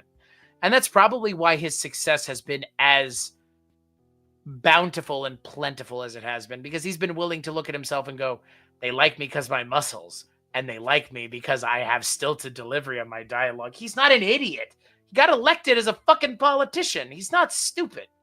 Which, Like, if you want to find out exactly how, go listen to the audio commentary on Conan, and that will prove everything. That audio commentary is amazing. He's not an idiot, and like, he played everybody the right way, which is for him to play the idiot and people to underestimate him, because once again, the guy got elected governor of California, and if not for the fact he legally couldn't be president, he would have been president. Probably. Think about 2008. John McCain, old John McCain running. Imagine if they were just like, we could run the governor that, and the tide hadn't turned yet. Governor Schwarzenegger could have been President Schwarzenegger, and baby, the Presidentator. Come on, just think of that world. I see trees of green, red roses too. I see them blue for me and you. So anyways, our fourth question, which is the final question of the night, which we kind of already had this conversation, is what is like the relative person here to Arnold Schwarzenegger? So basically, what is a cinematic bridge to get to Arnold Schwarzenegger? If somebody is a fan of X, they would be a fan of Schwarzenegger. And this is where we kind of get to say, who's the closest thing to Schwarzenegger? We've had the conversation about Van Damme, about Jackie Chan, about Bruce Lee, about Sly, about Bruce Willis. Some of those people we haven't mentioned until just now. All of those that were just brought up in the last 3 minutes. Jackie Chan has not been brought up until now. I did bring him up, yes. Go ahead. Who is your answer for this? Who is the closest? Is Sylvester Stallone the obvious answer? He is the obvious answer. But is that only because of the era that he was in? Because yeah, I don't know. Like, there's so much of like, again, Schwarzenegger's timing. Like, I hate the idea of Schwarzenegger had comedic timing of a dead moose. Like, Schwarzenegger's actually really funny. Like, have you not fucking seen all of his other movies where he's funny? Like, the comedic timing of a dead moose. Like, because what? Jingle All the Way is not necessarily the best movie. Like, Jingle All the Way is not a great movie, but yet it transcends what it is because it's a Christmas film. Yeah. And it has some relatability because it's a Christmas film that came out at the right time when Furbies were a thing. And Turbo Man was the Furby analog. And I don't know, like, as far as I'm concerned, it's probably Jackie Chan. And, you know, the biggest missed opportunity is that Jackie Chan and Schwarzenegger never had that movie together, like Red Heat. They made Rush Hour instead, but it's Jackie Chan because it's like the immigrant made good who also, and again, like slightly problematic Jackie Chan, very pro CCP, which again, whatever, CCCP, excuse me. Praise be to our Chinese overlords. He's another immigrant made good, but again, like I think he fills in kind of, if you're to draw the action hero that is Schwarzenegger, he fills in the shading of like all the things that Schwarzenegger lacks, because what is Austrian action? It's just action. Like Jackie Chan brings in the like prowess and the technical physicality. Yeah, not going to let that one go, are you? God. It's Jackie Chan. I mean, it is like direct analog. Sylvester Stallone's the easy option. And again, I've seen Rocky once. How many times I've seen Commando? I couldn't tell you. That's my point.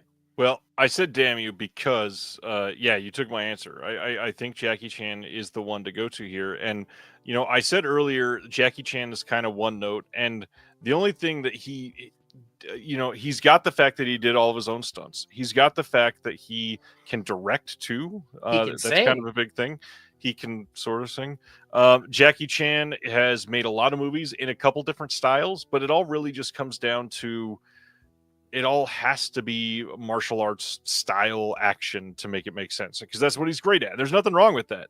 However, Arnie just had the range, man. I mean, there's certain things like in Jingle All the Way, which is a good movie, he's not like doing the same thing that he did in Commando.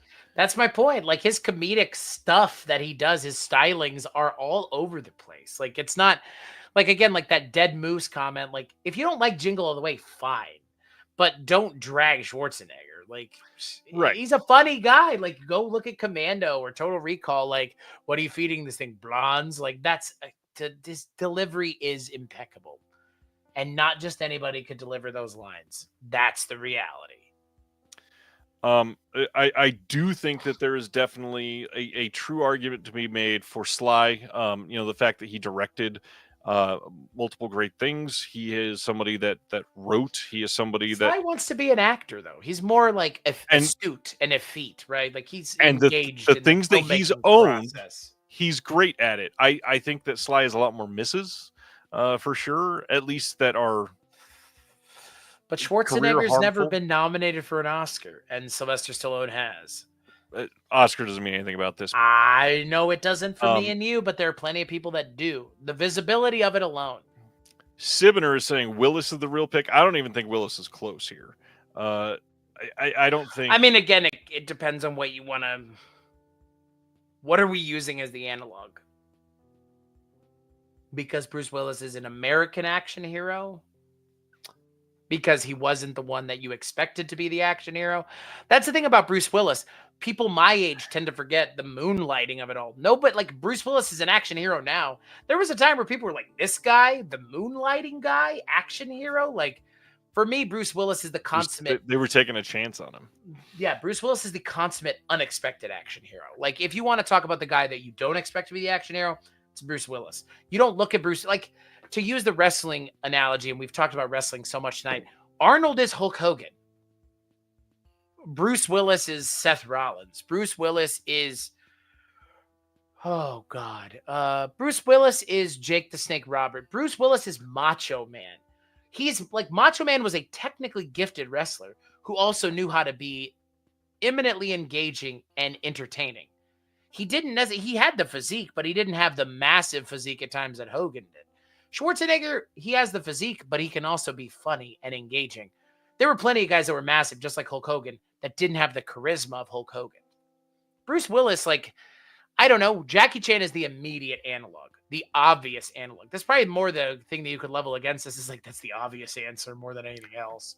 No, I totally understand why Sly is the obvious answer here for a lot of people, because it was literally a direct competitor, the only one that was seen at the time to be close, that had, sort of comparable charisma, that had sort of a brand that they had built, that had sort of built things up with like Cobra that were, life-changing for a lot of people. He didn't transcend, other than Rocky, the way that Arnie did in many, many titles. And that's where I think that at this point, like, I'm not saying that, Stallone stuff never measures up to Schwarzenegger, but Arnie did it so many times over.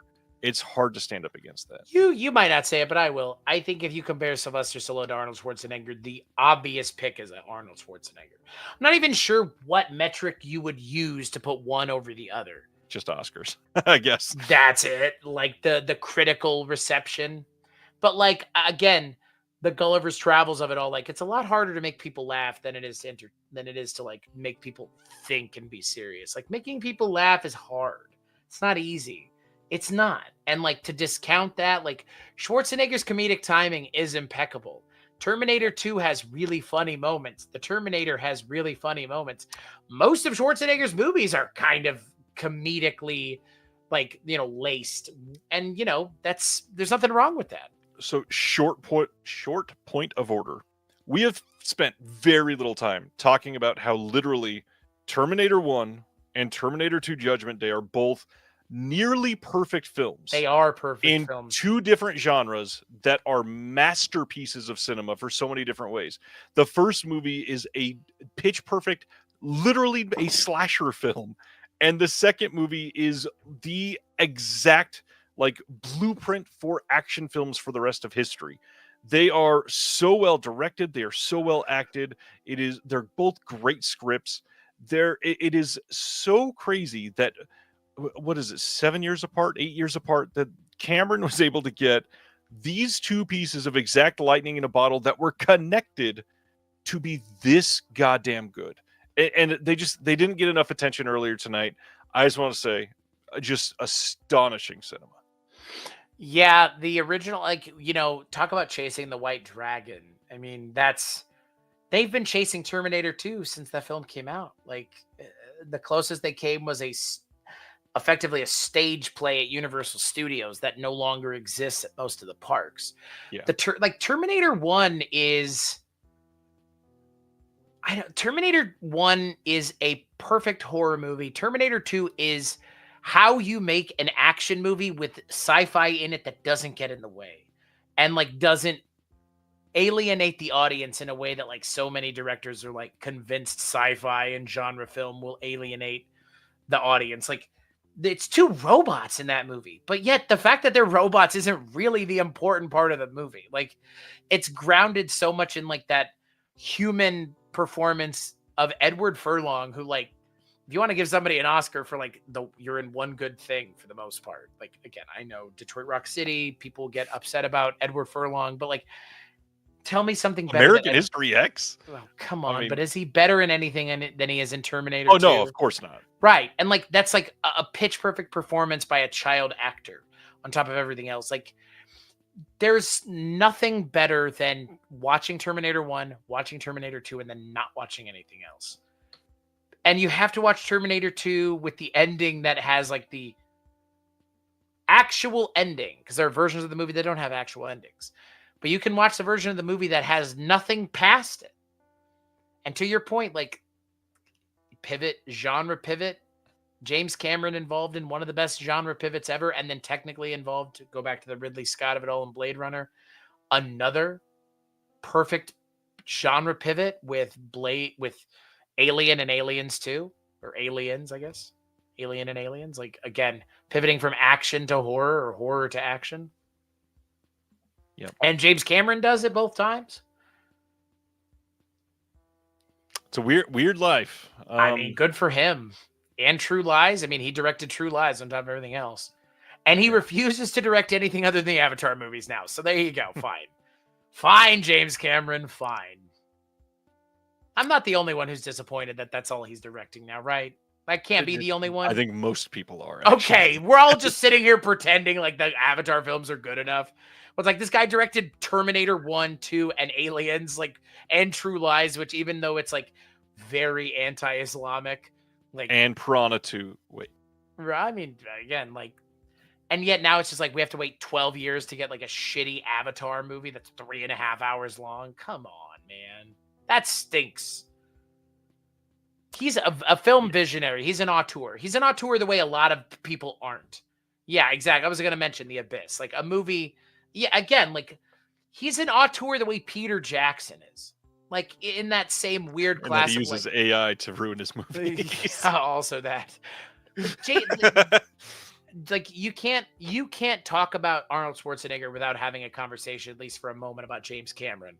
Because 3 of Arnold Schwarzenegger's biggest things are James Cameron films. Yeah. I mean, again, you could even make the case that Terminator is the film that cements Arnold Schwarzenegger as who he is now. It's the ultimate face turn in cinema. Like, you could write papers about that scene in T2 where he's walking down the hallway and you see John Connor realize who's walking towards him, but yet he's like, get down. Like that, you could write papers about that scene because the subtext in that scene about getting to that moment, or then juxtaposing it against the scene in the psych ward with Sarah Connor, where it's like, come with me if you want to live. Like, there's so much going on that James Cameron just assumes you're on board with because you've seen the first movie. Like, directors don't do that anymore with film. Treat the audience like they're not idiots. Like, that's one of the things we, to bring it full circle, talk about with Marvel all the time, is assuming that their audience are morons. James Cameron never did that. Even now, I'm sure with that second Avatar movie, I'm sure there's plenty of like references to the first Avatar movie that just assume you've seen it and we're moving on. Like, I'm not going to go check it out because I'm not super into those Avatar movies. But if I know anything about him, I've seen what he's done before. And I assume that James Cameron will continue to be James Cameron, probably to a fault. Well said, even though this wasn't about James Cameron. Again, it's hard to take Arnold Schwarzenegger away from James Cameron because you mentioned True Right. Lies as like a foundational title. Like, yeah, that's a James Cameron movie. He directed it. I believe he wrote it as well. So, hell of a career that Schwarzenegger had and kind of continues to have. Like, again, he's still a presence. He's still somebody that people have seen, look up to, and he still makes statements and all that stuff. He's just not out there acting every single day anymore. Which is a shame. A shame, yeah. really. I would love to see what he would be able to do if he was trying to do, like, really trying. He's playing Santa Claus. Yeah. In a new movie called The Man with the Bag, which stars Alan Ritchson, to go back to the Jack Reacher of it all. That's gonna be fun. Arnold Schwarzenegger and Alan Ritchson opposite one another. I think that could be fun. It's not going to be any worse than Red One, which, as we all know, was essentially just a film that ChatGPT barfed out. Yeah. Well, I think that's it. Anything else on Schwarzenegger you want to throw out there? I mean, we've talked about plenty of entry points. I don't think really most of his films you could go wrong with most of them. Like, he's consistent even when he's not great. His worst movies are still better than a lot of people's best. Yeah. It was a goddamn Batman villain at one point. And the Terminator shows up in many people's like best villains of all time list. And the Terminator shows up in people's best heroes of all time list, which is, I mean, like, range right there. Right. I mean, there are very few characters that show up on those lists, but I can think of plenty of movies acting roles, including the ones that are attributed to actors who rarely get mentioned in Schwarzenegger's caliber, like Anthony Hopkins. Schwarzenegger and Hopkins don't get compared to one another, but yet they are on the same list for actors who played both villainous and hero roles perfectly. Like, there are people that have only ever seen Silence of the Lambs, are like, Hannibal's a villain. But then you watch Red Dragon or the other things, it's like, well, is he really, like, or is Anthony Hopkins really playing a hell of a role?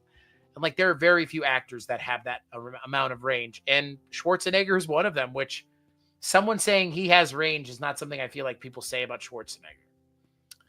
I just want to throw out there, final thing, perfect genre pitch change from Terminator to Terminator 2, same thing from Alien to Aliens, and then same thing from Happy Death Day to Happy Death Day to You. And we're getting that third movie, baby, finally. Hopefully it doesn't suck. Schwarzenegger, that was a hell of a film foundations to sort of ring the bell for a while for us. I am glad that we got to do this. Glad everybody got to hang out. Chris, tell everybody what you do on some other shows. Everything I work on can be found over at weirdingwaymedia.com, where this show and the backlog of this show can be found. So all that, including the shows I don't work on, like ADCV Ladies, The Projection Booth, Twisted and Uncorked, a whole lot of things that I just am involved in, either as a producer or just as the space to host. Yeah. And patreon.com/culturecast is where you can go to kick a couple dollars our way and listen to some Patreon exclusive content like James Bond, which, if True Lies is something you've watched, maybe you want to check out our James Bond podcast, where all we do is talk about James Bond, which there are people that are into that. And if you're one of those people, you know where to go now to hear that content. So what about you, Ryan? Same thing as always. You can go to someone'sfavoriteproductions.com to see the workings of our company, the titles that we're working on, the magazines that we're putting out, the people we're working with, all that same stuff. And here at Patreon for the Disconnected as well. Check out the link in the description below for more information on that. Chris, been a fun week. Thanks for hanging out tonight. Thank you for having me. Yeah, I enjoyed it. We'll see y'all next Thursday, huh? Be safe. Yeah. Thank you for watching The Disconnected. On the way out, make sure that you are subscribed to the channel, that you've liked the video, and that you've copied the link to be able to share with someone else that may appreciate this.